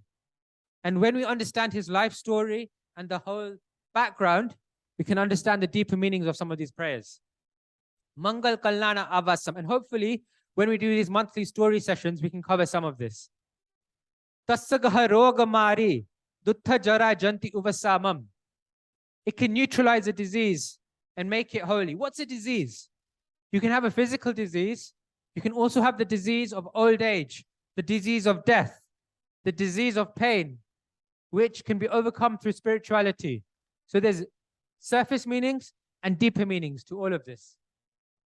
Chittha dure manto, tujja pranamo vi bahu phalo hoi, naratiri yesu vi jiva, pavanti na dukha dogacham. That going down your path means I can avoid the lower echelons of this universe, the lower places. Tua samate ladhe, chintamani kapapayeva bhiye, pavanti avighenam, jivayaramanam thanam. To get the right faith from you is more valuable than even the most precious jewel. So all of these prayers have a meaning, and some of these prayers, I haven't had the time to do all of their meaning in detail, but I think about 8 or 9 or 10 of them, I do have the meanings on YouTube. So have a look, and you'll find some of the deeper meanings of some of these. But I think the key thing is that all of these have a lot of depth to them.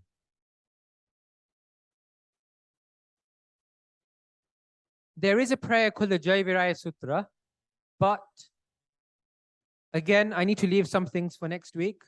So with the arts and craft workshop next Saturday, whoever wants to understand this prayer in a bit more detail, come next week. Auta Atvarya next week. Okay. These are some of the slides for this prayer. Okay. However, we have another special person with us. We've got lots of special people with us today. Before I move on to one of the biggest prayers, we're not going to cover the Vandan Sutra, which is a really long and really important prayer today. But we are going to cover a prayer called the Satlak Sutra in detail. But before we do that, I want to move on to the fourth avashyak and the fifth and the sixth, because we have, where's Rian? Rian Che?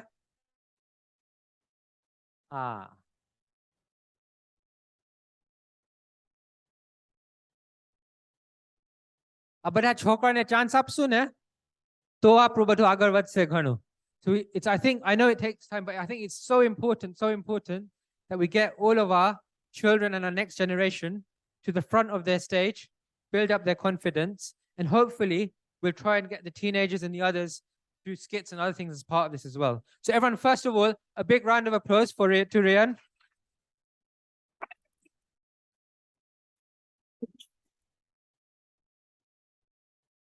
Rian is going to recite Panchindya Sutra. Panchindya samvarano tahanava viha pampacheva gotidavo. Shaveka sayamoko iya attavasa korihim sanjoto. Panchamavaya joto. Panchavihayava palana samuto. Pancha samyotekoto. Chatasa gunu guru maja.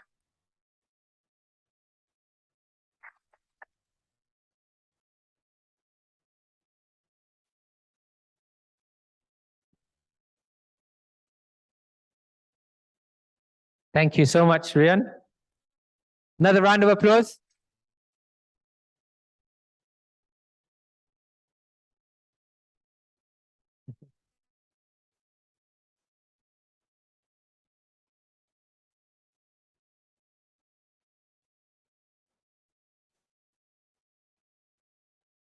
The fourth avashyak is something called Guru Vandan. And when we take a samayik, right at the beginning of the Pratikaman, we say this prayer. We put our hands up, we say the Noka Mantra, and we say the Panchindya Sutra. The reason we say it is because here in England, in London, we don't have the presence of a guru. And a guru is someone what we're doing in Samaik, they do that for life, and they have certain virtues. And this prayer talks about their virtues as a representation because they're not physically here with us. And we do this in front of a book which has the Noka Mantra and this Panch India prayer on it. Panch India Samvarano. Panch is 5. India is senses. Samvarano. Someone who is on the way to controlling their 5 senses. Taha Navaviha Bambhacharaguti Dharo. The 9 gates of celibacy that Jain monks and nuns are so careful to safeguard their celibacy that they have various rules to safeguard that. So it talks about what those are. Panchindia Samvara Tahanava Bambati Guti Dharo Chovya Kasaya Mukko. Gush and I. Gush is this cycle of life, death, and rebirth, and I is anything that increases that. Anger, greed, ego, deceit, or krodman, maya, lobh. So someone who not only on the outer journey, but on the inner journey is controlling the inner enemies. Iya atarasaguna him samjuto. That makes 18. 5 plus 9 plus 4. Panch Mahavai Jutto. Someone who's taken 5 great vows of absolute non-violence. The extent of that non-violence we'll understand in the next prayer called the Satlak Sutra. And the remaining 4 vows, including absolute non-possessiveness. Panch Mahavai Jutto. Panch Vihayar Panar Samatto. Panch Samiyo Tigutto. Even in walking, speaking, they're so careful that they follow certain rules. So it's representing them and physically saying that they're not here in front of us, but we're remembering them through their virtues. Now, Pratikaman is the second, is one of the avashyaks. There's many prayers within it, but we're going to just take one of them, called the Satlak Sutra.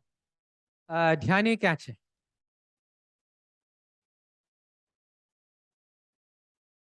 Round of applause for Dhyani.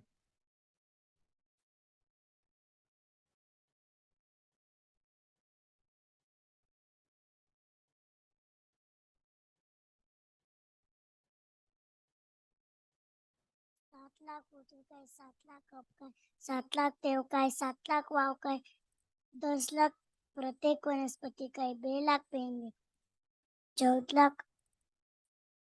Lakh साधारण वनस्पति का 2 लाख पेड़, 2 लाख तेंदुए, 2 लाख चोरी, 4 lakh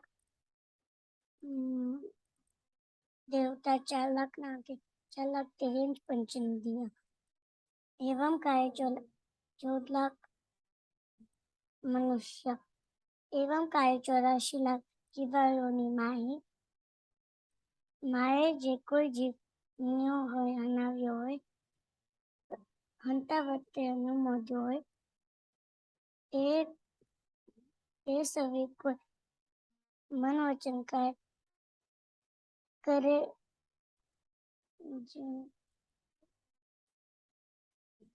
दुखरम.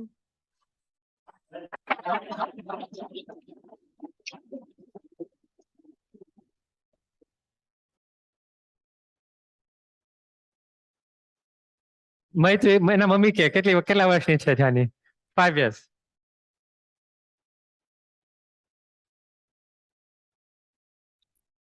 Thank you, Dhani.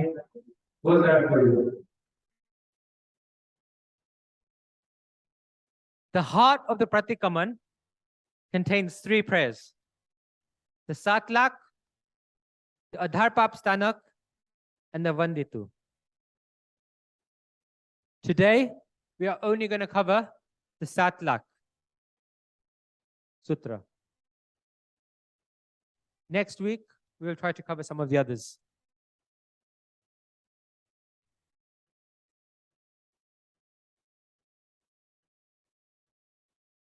So, Jainism classifies life of 8.4 million species.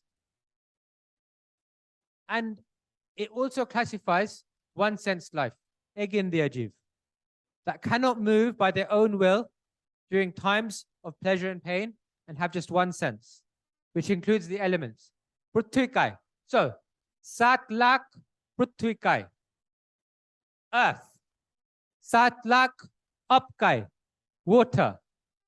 Satlak Teukai. Fire. Satlak Vaukai. Wind.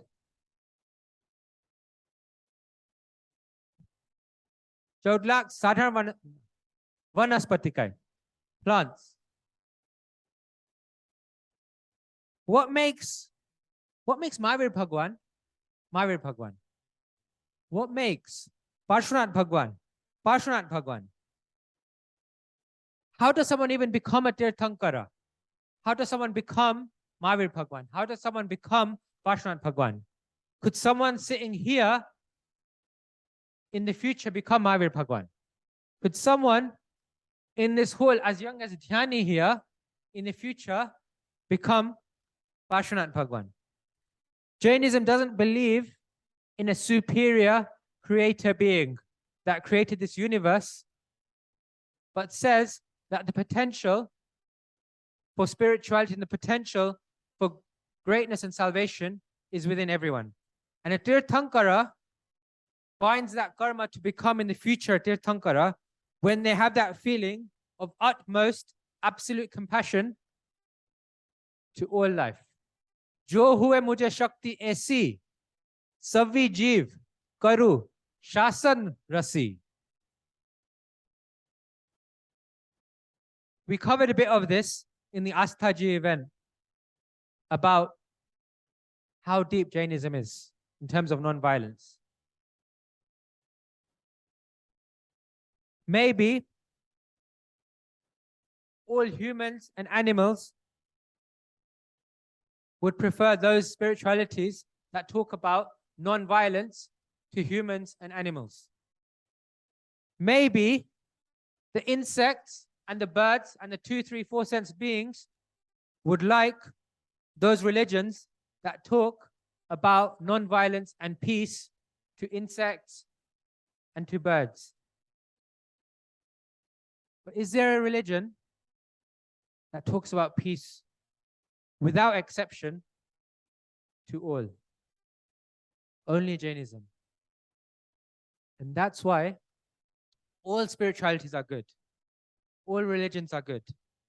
Each and every life, its most basic desire, its most basic one is the one to live.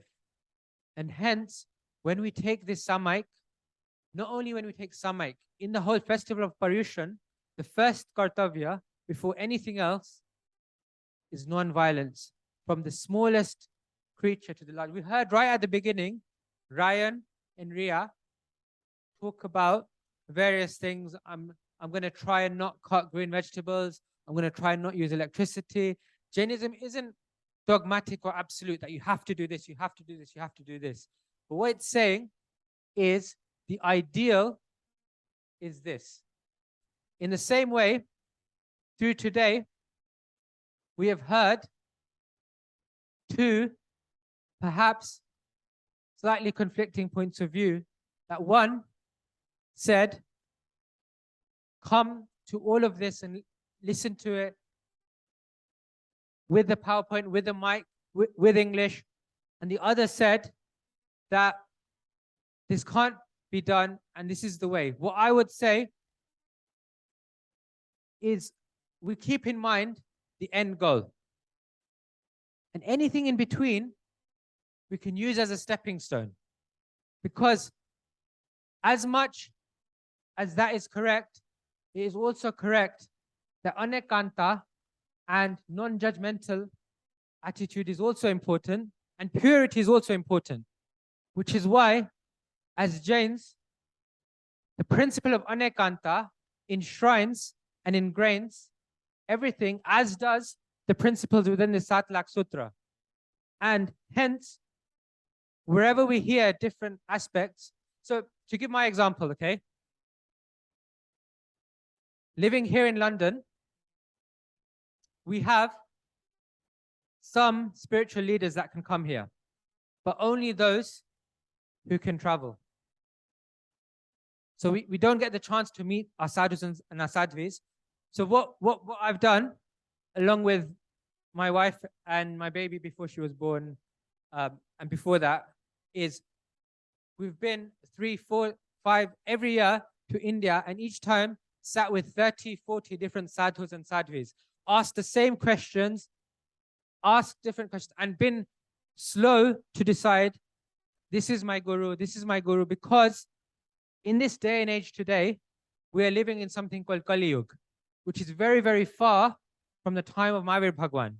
And it says that to really attain this faith in this time is a lot harder to attain it in its true sense.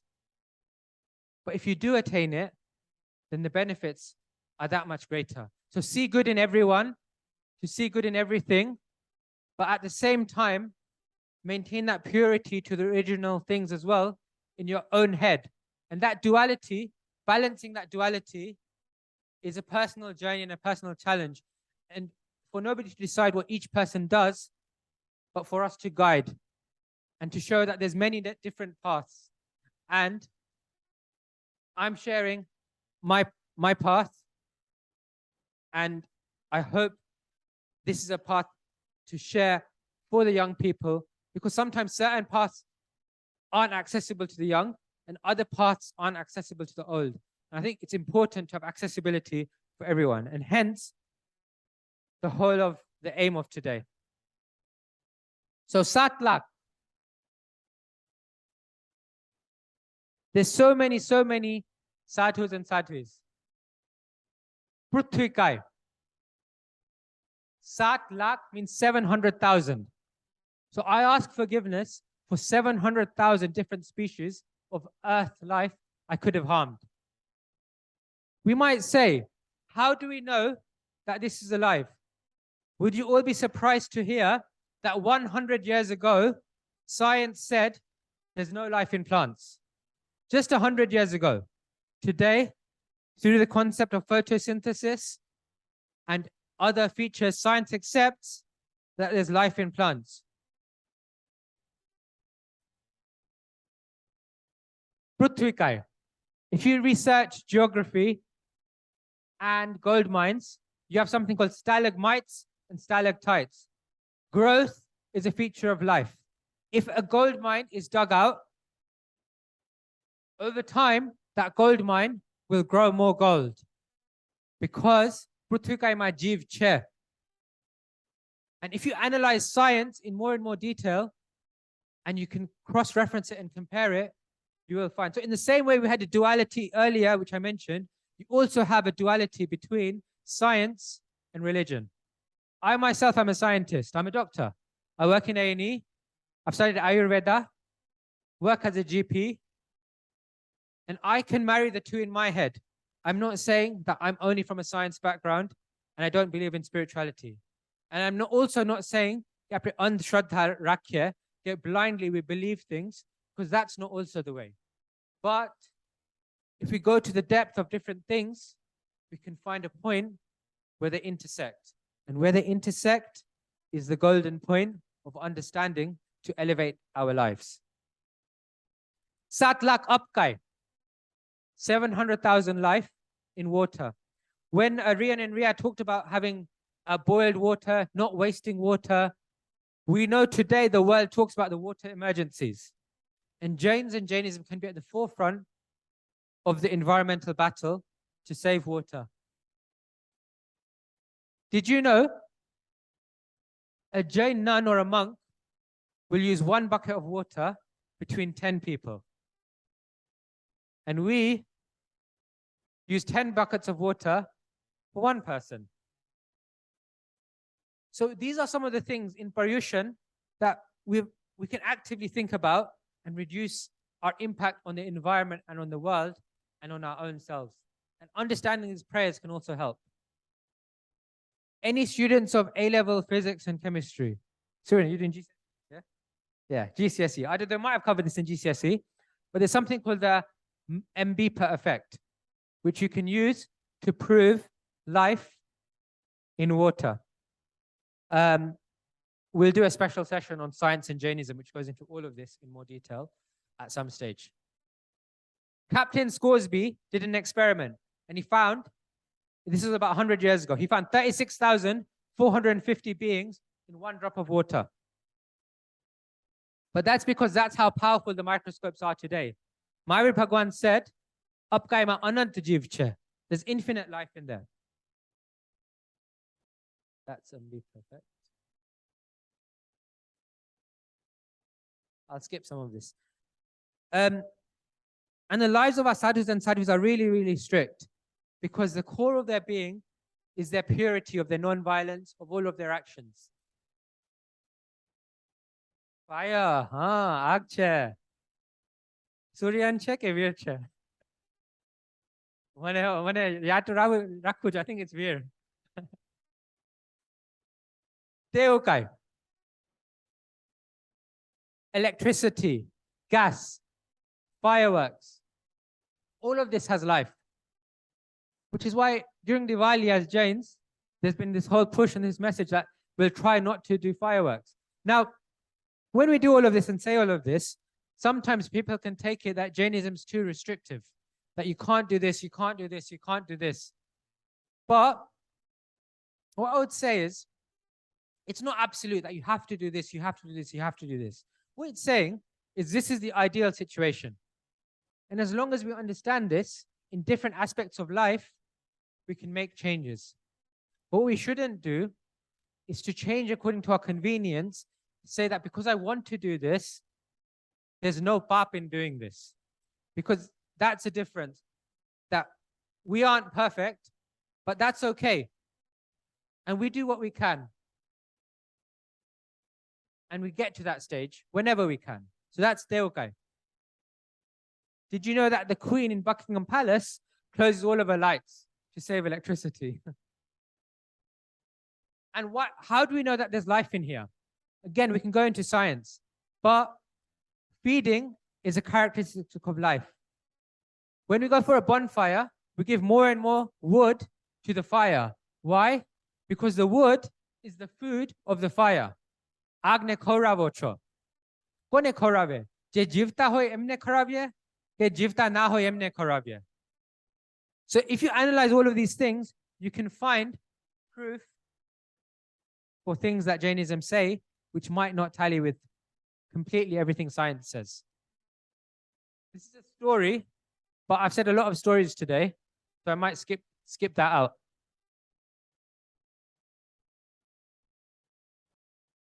Vaukai, life in wind. Pratyak vanaspatikai, where one soul of a plant inhabits one body. Sadhara vanaspatikai, where infinite souls occupy one body, which is things like potatoes, onions, garlic. Again, not to say that my job here isn't to tell anyone what to do and what not to do. It's only to provide information. So even if we do something, we might do a bit less of it. And it's for understanding. So this is the reason that a lot of Jains during Paryushan and others during the year don't eat root vegetables, because it contains relatively more violence than eating plants where there's one life in one body. These have infinite lives in one body. And I have some science slides. So when we went to India, we met a really ancient Maharaj Sahib, who's done a whole scientific, through him, they've done a whole process on proving some of these things. So again, there's a lot that can be explored in all of this. Here we see a picture of a monk. In front of him, there's a lion. But he's not running onto the grass, and he's not running backwards. So he doesn't harm that life. So in their lives, they really place this at the core of their life. Yeah, this is some experiments. Two-sensed. I won't focus as much on 2 cents, 3 cents, 4 cents, and 5 cents life because we all understand that. 3 cents, 4 cents. 1 point on honey. In the vegan movement, we talk about not having honey. Why? Because to get some honey, so many bees are burned. So again, it's an aspect of non-violence. So you can imagine if we're saying this prayer in the Pratikaman and we really understand what it means, then it doesn't become a blind ritual, but we are doing the ritual because the ritual is also important, but it becomes with understanding. That me akairu, and you really feel it in your heart. That I remembered I went out. So if you're a teenager, I went out on this day and I had this and I had some sweets and I had gelatine, and I know that lots of animals died, and I'm asking forgiveness. And maybe in the future, if it comes in front of me, then on this day I might decide that I'm actually not going to commit this violence, and I'll consciously not do this. This is a whole process of awareness. Okay.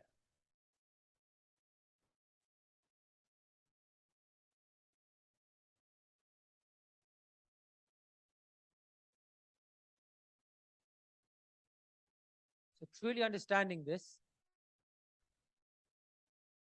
helps us.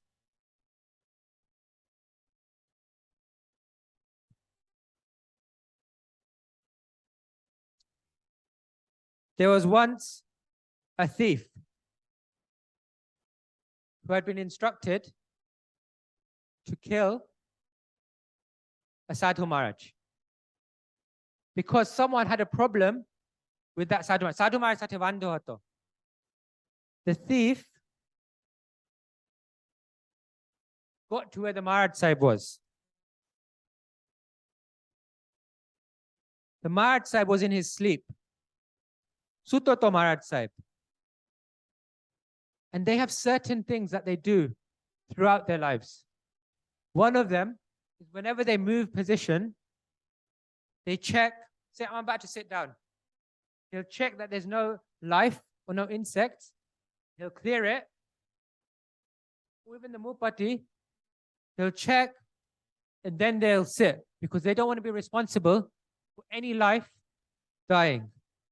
In his sleep, subconsciously, in the middle of a dream, the Sadhu Maharaj did this. He cleared the space, he moved things, and then he sat down.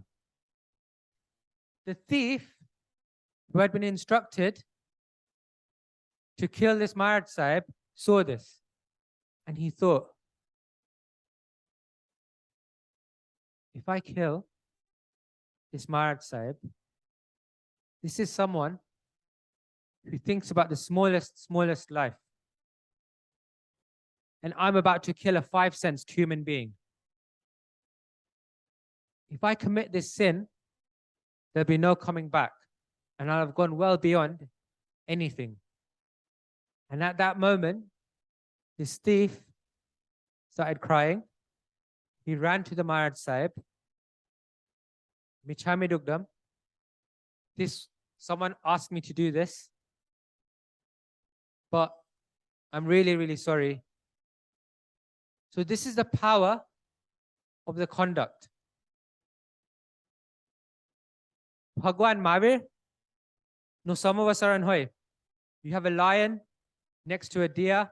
And we've seen this. When we went to India, we went to Girnar, we went to the jungle, and there we met a Maharaj Sahib, Hemwalab Maharaj Sahib.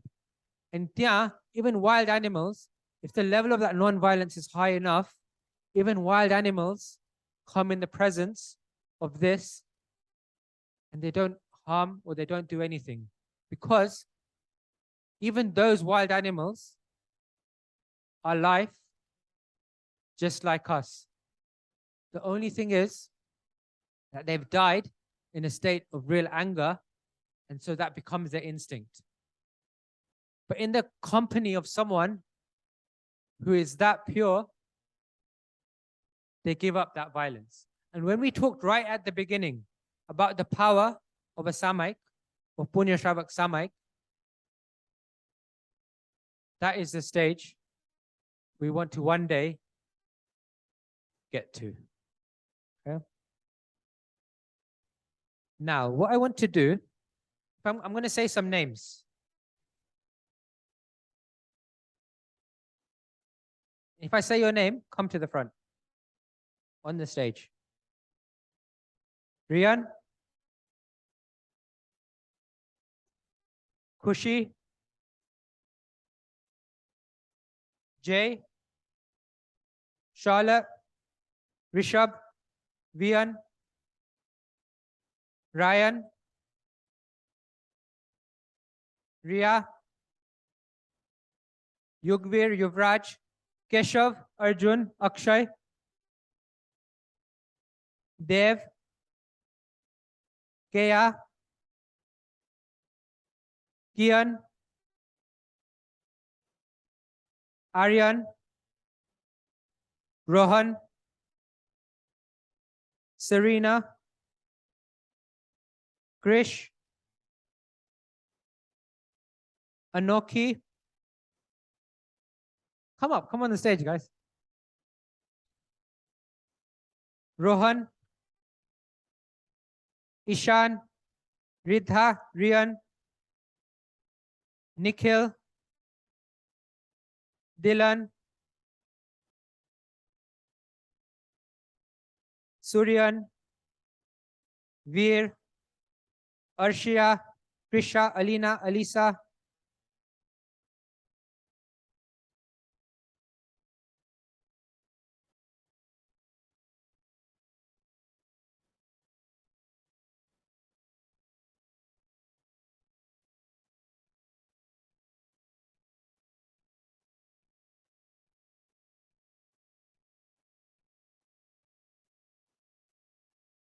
okay. Dhyani. Dhyani, આવું છે આગળ? નથી આવું? આવું હોય તો. બીજા કોઈ છોકરાને આવું છે? You come? Okay.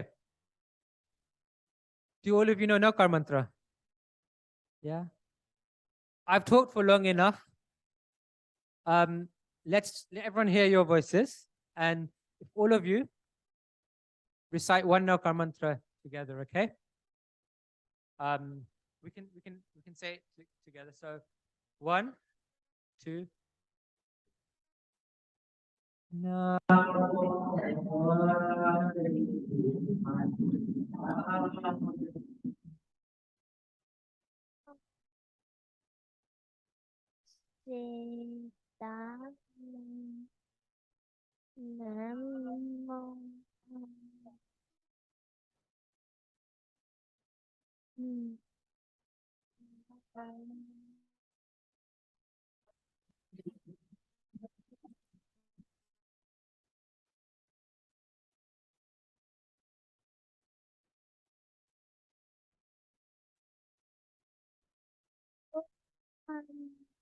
Namuthanam Savatanasu Mangalam Jasavesim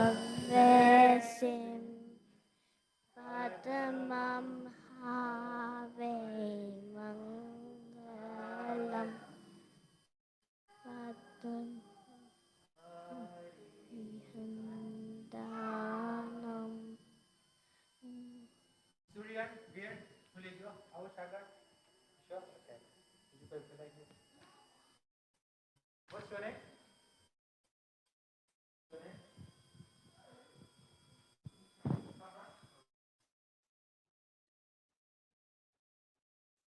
I put something, all of you taking time out. I brought something for all of the kids today. Future month, parents month, going in program right there. After that, we'll do this every 3 months or so, do something big like this for everyone. Is anyone, and this is for all areas, anyone who has one specific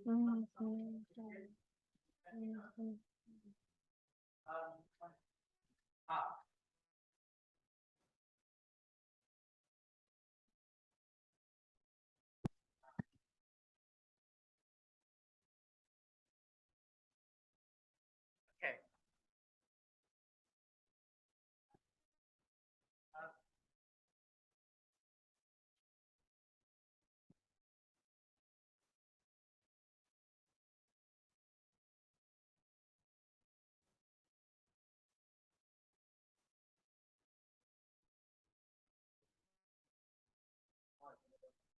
Oh. Okay. Okay. So. Okay. One by one, you come. Okay. You come around this way. For all of you. Thank you so much for coming. Okay. All of you, and please keep coming. Okay. This is for all of you.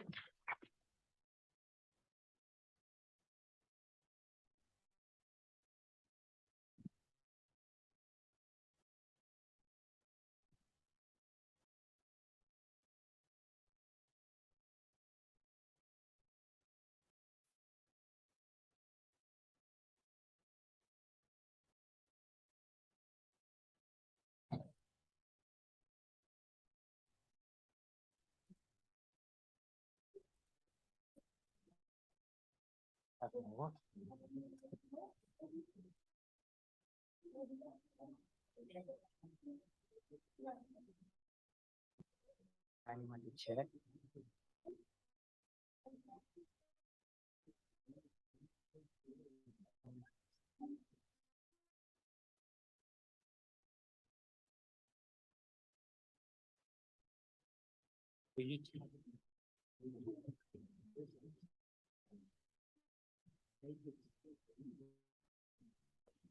Okay.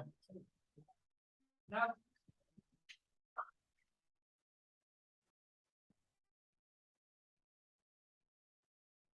we talked about a lot of things. We have the last 20 minutes or so before lunch. For those last half an hour, what we're going to do is we're going to divide into two groups. Dr. Ajit Paicha, yeah? Ah, okay. So, if I have everyone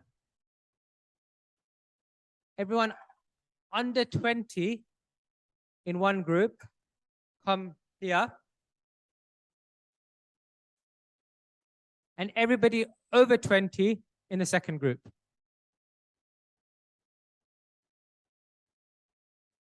So one group is under 20 and one group is over 20.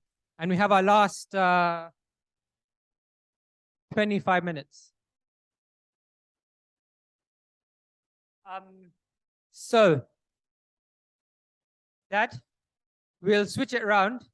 For the first 10 minutes, you take Chokra Badha, and I'll take the adults.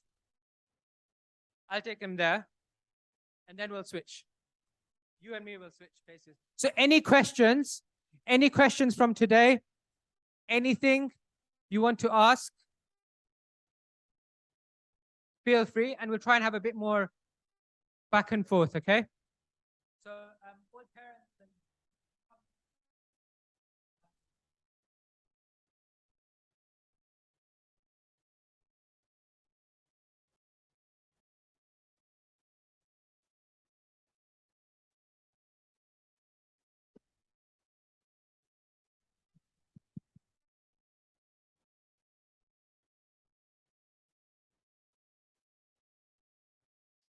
Pranam, Dane. Good morning. Hello.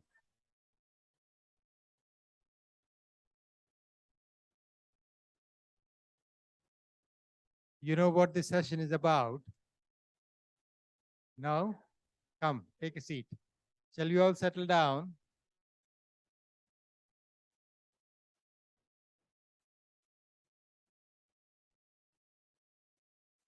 I'm a bit quieter than Mukul. You heard a lot today.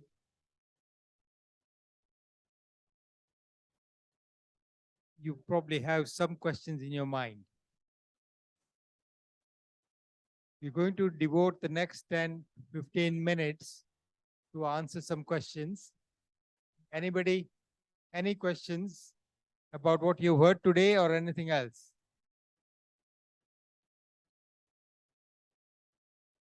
Go on, boys. Yes, yes, you can ask.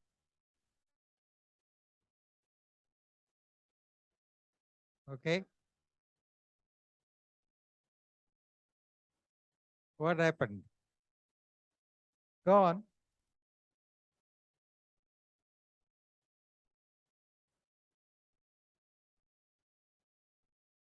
Go on. Rishabh, Vian. Any questions? Hello. Okay, if you don't have any questions, I've got some questions for you. Yeah? What's your name? Viday. Okay. Give me a simple answer. What does your name mean, Viday? Okay. What is the heart of what you heard today? What is the heart of what you heard today? What is the heart of Paryushan? Heart of Paryushan is non-violence. Okay. You all agree? Yeah. So, heart of Paryushan said is non-violence, Amari Pravartan. You understand Amari Pravartan?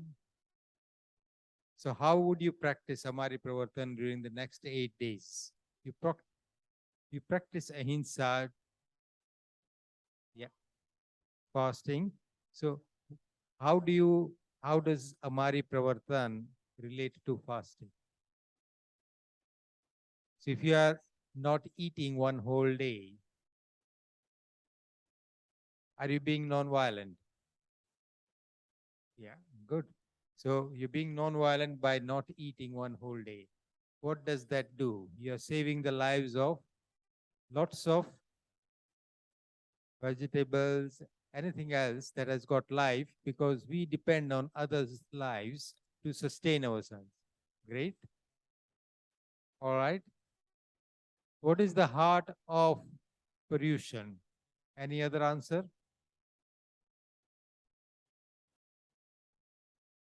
Ahimsa is one.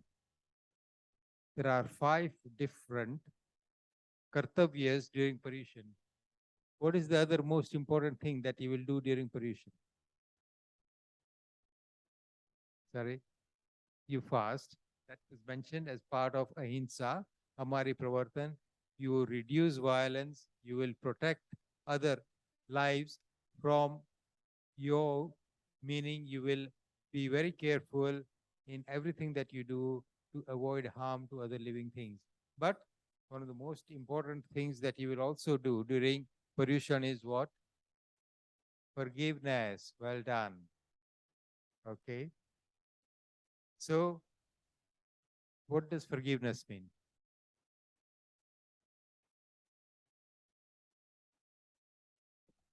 Okay, so forgiveness એટલે શું?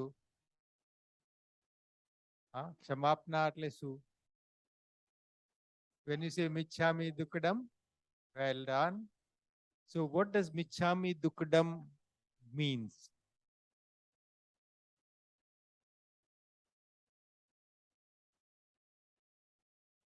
Great. So you say michhami means I'm saying sorry for anything dukkadam, anything wrong that I have done to you. I forgive. I'm asking for forgiveness. When can you ask for forgiveness? If you hold a grudge against somebody, can you ask for forgiveness from that person? You can? You can, but first of all, what do you have to do for that forgiveness to be successful? You got to say sorry. You got to forgive that person as well. You can't hold a grudge in your heart and ask for forgiveness, can you? No? So if you fought with your friend and you say, I'm sorry, do you have to mean that sorry, or can you just say sorry and that's fine? You got to mean that sorry. What does meaning a sorry mean? Yeah. You say it with your heart. You mean it with your heart. But what Michhami Dukram also means, Mithya Thavo Maru Dushkrut. It also means that I will be careful not to do the same thing again. Hmm. So there is a very useful story that is said about this. There was once a very naughty boy, and he lived near a house of a porter. You know who is a porter? Not a porter in a railway station, somebody who actually carries your stuff when you go to the station or at the airport. A porter is somebody who makes pots out of clay. Have you seen porters anywhere? You may have seen them on television, on programs. So he made lots of pots. And this boy who was living next to him used to see him every day, and he was quite mischievous. The potter used to keep all his pots to dry out in the sun after he had baked them in the kiln. And this boy would take stones and throw at the pots to see if he can break them. So every day, when the potter wasn't looking, he would take a bag of stones, start going, practicing his aim. And he started breaking a few pots. Every time he did that, and the potter was very upset and he scolded him. He had heard that if you say sorry, everything is fine. So he broke a pot. The potter was upset and says, "Why did you break my pot?" He said, "Oh, I'm sorry. I won't do it again." A few minutes later, he picks up another stone, throws at the pot, and says, "Oh, I'm sorry. I won't do it again." And he keeps on doing this. And the potter said, "This boy is not going to learn. So I've got to teach him a lesson." So what do you think the potter did?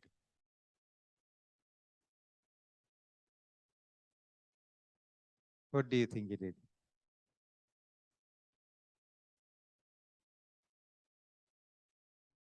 He wouldn't stop making pots because that's his livelihood. How would he feed his family if he stopped making pots?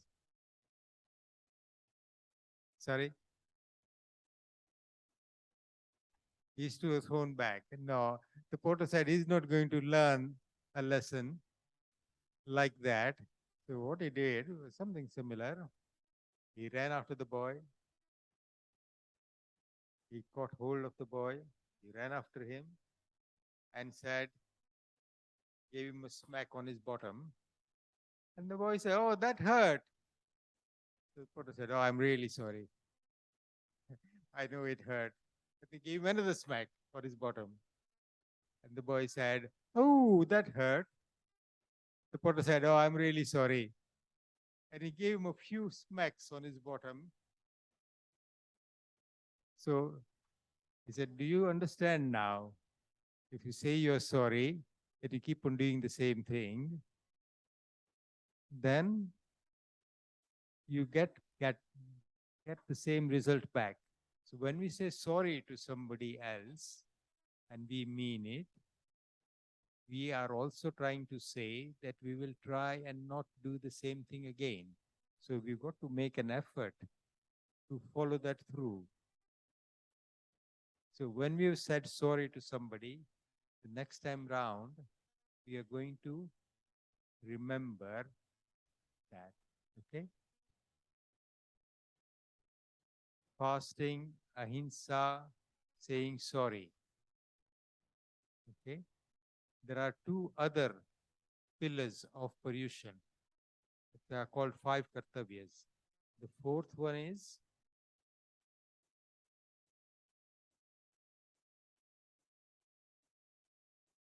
sadharmic bhakti, meaning looking after each other, looking after your fellow Jains. And the fifth one is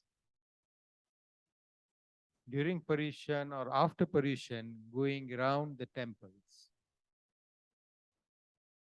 Jain temples, to pray. That is called Chaitya Paripati. So there are 5 pillars. Now you heard the word Samaik and Pratikraman. How many of you have done Pratikraman in the past? Only 1? 2, 3? Which Pratikraman have you done? All of them or Savansari only? All of them. Most of them. Wonderful. Anybody else? How many of you have done Pratikraman in the past? No? You done. Okay. Do you want to tell us what you do during a Pratikraman?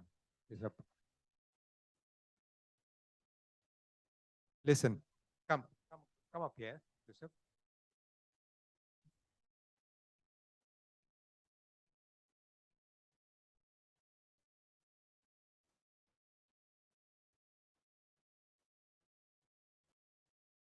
Come, take a seat. Pratikraman is about saying Michhami Dukadam. Pratikraman means Papathi Pacha Hatu, meaning I am saying sorry for any wrong things that I have done, and I will, with understanding, say sorry about that and try not to repeat that. You understand what we mean by pap and sins? What is a pap? A bad thing, okay? A sin, okay? Why should we not do a bad thing?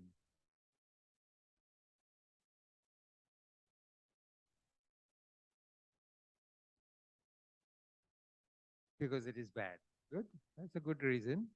But what are the consequences of doing something bad?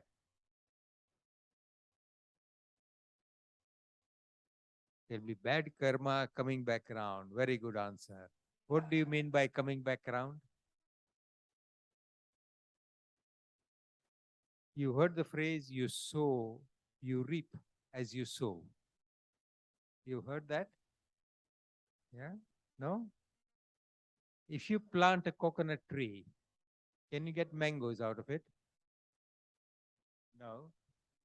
So, if you plant a coconut tree, what do you get out of it? Coconuts.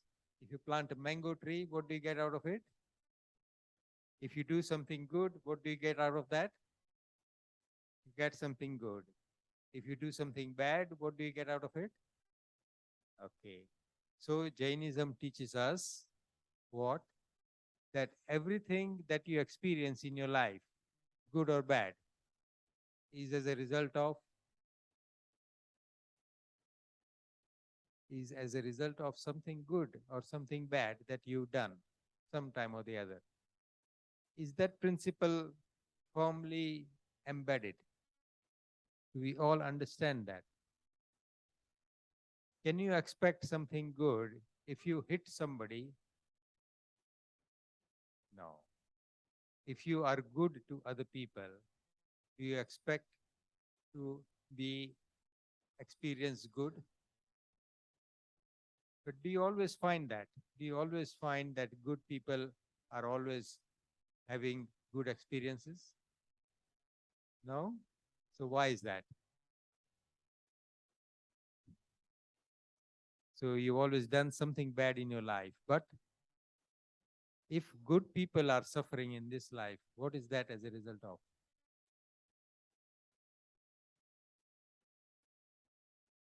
Because they have done something bad in their past life. Good. What's your name? Arya. Okay. Does everybody agree with that? No? So, come on, what's it?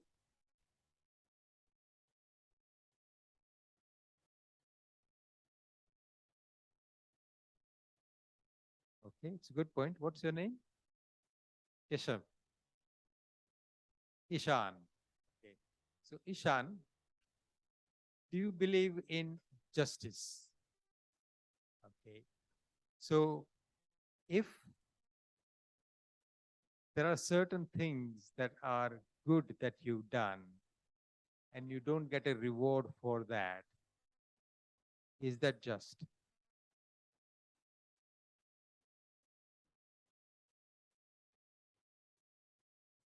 If you've done something good and you don't get a reward for that, is that just? You don't have to get reward for everything? You finished? Thank you. Welcome. Okay. Jai Jananda. So if you get you don't have to get a reward for everything. True. But what happens if you do something bad? Do you have to be punished for everything? Okay. But It depends on what you've done. okay. But if you believe in justice, has there got to be accountability and balance between what you've done and what you experience? So if you are responsible for something, then is it important that to keep the balance and the justice system working, there has to be some accountability, meaning, true? Yeah, okay, fine. So if, Yeah.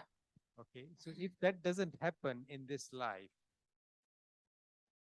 has there got to be a mechanism by which it will happen sometime or the other? Yeah, okay, yeah. Does Maybe. that make sense? Yeah, okay, yeah. Makes Okay. sense. So nature has got a very, very robust system of accountability and justice. There is nothing in nature that happens that is unjust. And that is true for every living thing. So if you don't get the reward or the punishment for any good or bad that you've done in this life, there is a mechanism that will ensure that you get it in the next life. But the good thing is nature takes accounts of everything that you do. The balance and the accounting system is absolutely perfect. It doesn't ignore what you think. It doesn't ignore what you say. It doesn't ignore what you do. It accounts for what you think, what you speak, and what you do more or less in the same way. So I may think of hitting Rishabh like this so that he shouts. I wouldn't do that. But even if I think I'm upset with him for any reason, and I'm thinking that, I wouldn't raise my hand. I wouldn't say anything to him. But my thinking about it, is that the same as me hitting or not? Yes. It is, yeah. Absolutely, it is the same. And in nature, that is that accountability, that whatever you think you do, you speak. If it is good, you will get some reward. Ideally, what I think which is good, I need to follow that up. But then if you like do something, if you're a good person and you do a lot of good things, and then you start to like expect good things to happen, and you expect too much, and then like if you're like just unlucky and bad things happen to you, then like you kind of like lose a bit of like faith and So stuff. again, that is the balance, the accountability. Everything that is put in the pot is balancing all the time. So now that you are thinking at the moment of good things, it is changing some of the bad things that you might have done in the past. And that accountability, those are the laws of karma. And if you want to learn more about the laws of karma, we'll be doing classes. So there are some, how old are you? 13. 13. Okay, we're starting classes for 15 and over, but if you feel that you might be able to understand some of these things, then you're welcome to these classes, which will be held on a weekly basis after Paryushan, starting Tuesdays on Zoom. Yes, you can enroll for that. So there are lots of other questions, but I'm glad you asked that question. Any other? Anybody else?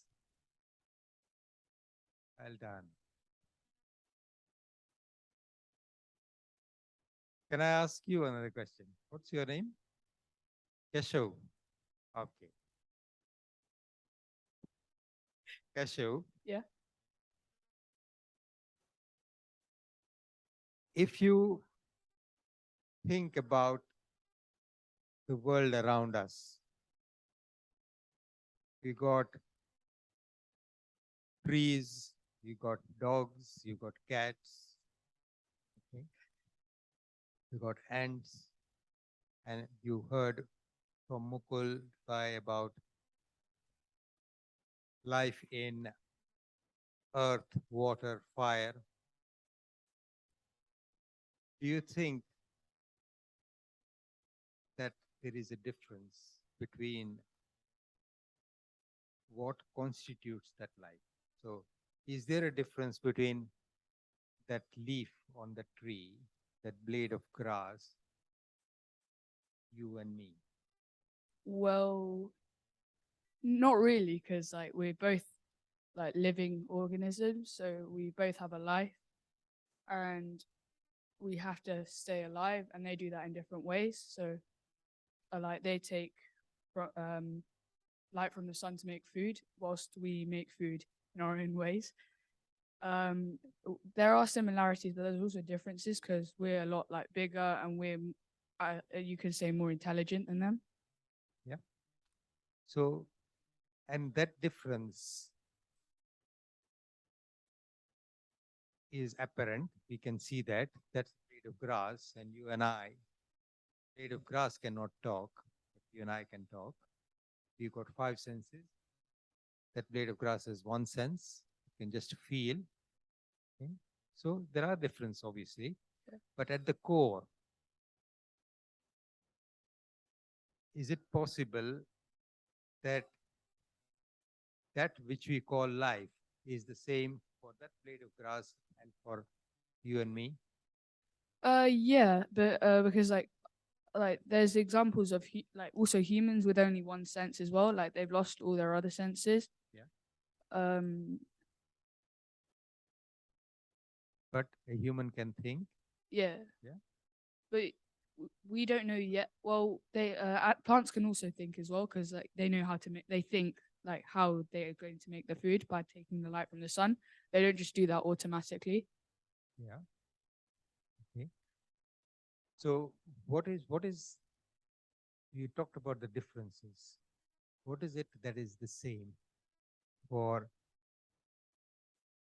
all living things? Well, as you said, there's like the similarity of them all being living, but they also at least have 1 sense as well. So what do you actually mean? I'm going to get a bit deeper in here. But that they're living. When you say that every living thing at the core, they're all living. So Jainism talks about Jeev, meaning the soul. It has got a continuity, meaning it's come from somewhere, it's going somewhere. It did not come about suddenly from some nothing at some time in the past. It has been around forever. So you and I were born in this life. Were we somewhere else before this life? Well, if you believe in reincarnation, then yes. Okay. So what do you believe in? I'm asking this group. You talked about justice. You talked about karma. You talked about accountability. So what I think, yeah, is so the people who are like very spiritual in life, yeah, they go to the spiritual planets, like they go to the heavenly planets, and then the people like who do like bad actions and that they will be they will go to hell, and then after they might also be reborn as well into this material world. And people who do like good actions, they'll go to heaven, and they'll also be reborn in the material world. So you're saying that reincarnation is something that is logical, and you would believe in that. Yeah. Okay. Do you believe in that? Yeah.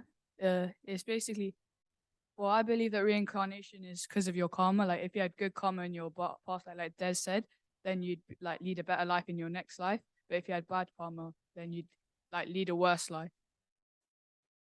So that's coming back to the same point that you're asking, that there's justice. If you've done something, there has to be an accounting of what you've done. If you've done something good, there has to be an accounting. So that cycle needs to carry on. But the final point, what is the end of that cycle? What happens? So basically, yeah, so how we're in Kali Yuga, the world will end like I think it's Shiva, yeah, he'll come and destroy the world. Oh no, it's somebody, it's like I don't know who it was, but we've learned it and they'll come and destroy the world. And then yeah, and then the world might be reborn again, who knows? Okay. So if you looked at this justice, what happens to all the accumulated good and bad if everything ends and we all disappear? I don't know. Don't know. But would nature allow something like that? Is that logical? Pardon? Is that logical? Would nature allow something like that? I mean, like I don't know because we're not nature, but yeah, I don't know that. Yeah. So if you look Maybe, at, who knows? if you look at it logically, Yeah.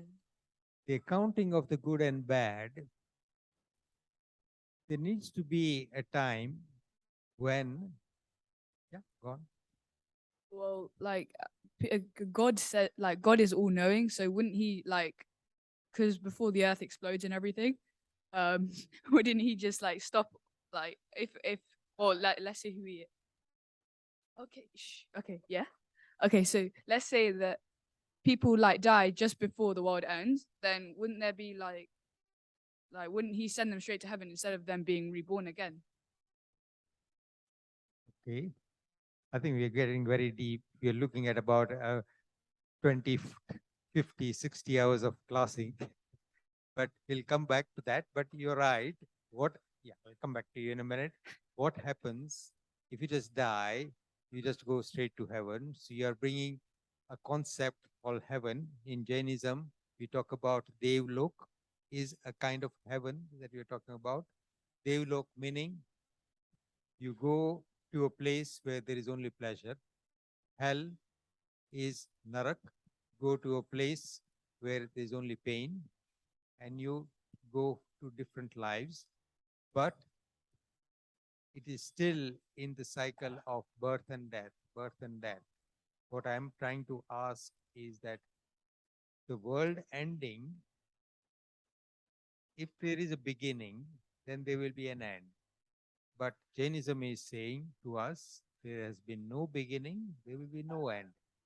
These fluctuations will happen. It may appear as if the world has ended. We are heading towards environmental catastrophe. We are heading towards worse and worse things, but that doesn't necessarily mean that the universe will end. But for an individual, the principles of the accounting for the good and bad has to be absolute, meaning there will be a time when there is no accountability to do because you're completely pure. You're not doing anything wrong. You're not doing anything good. You are in your pure state. What is that pure state? That is the last question I want to ask. What is the soul's pure state? Where it wants to be. Sorry? Like where it wants to be.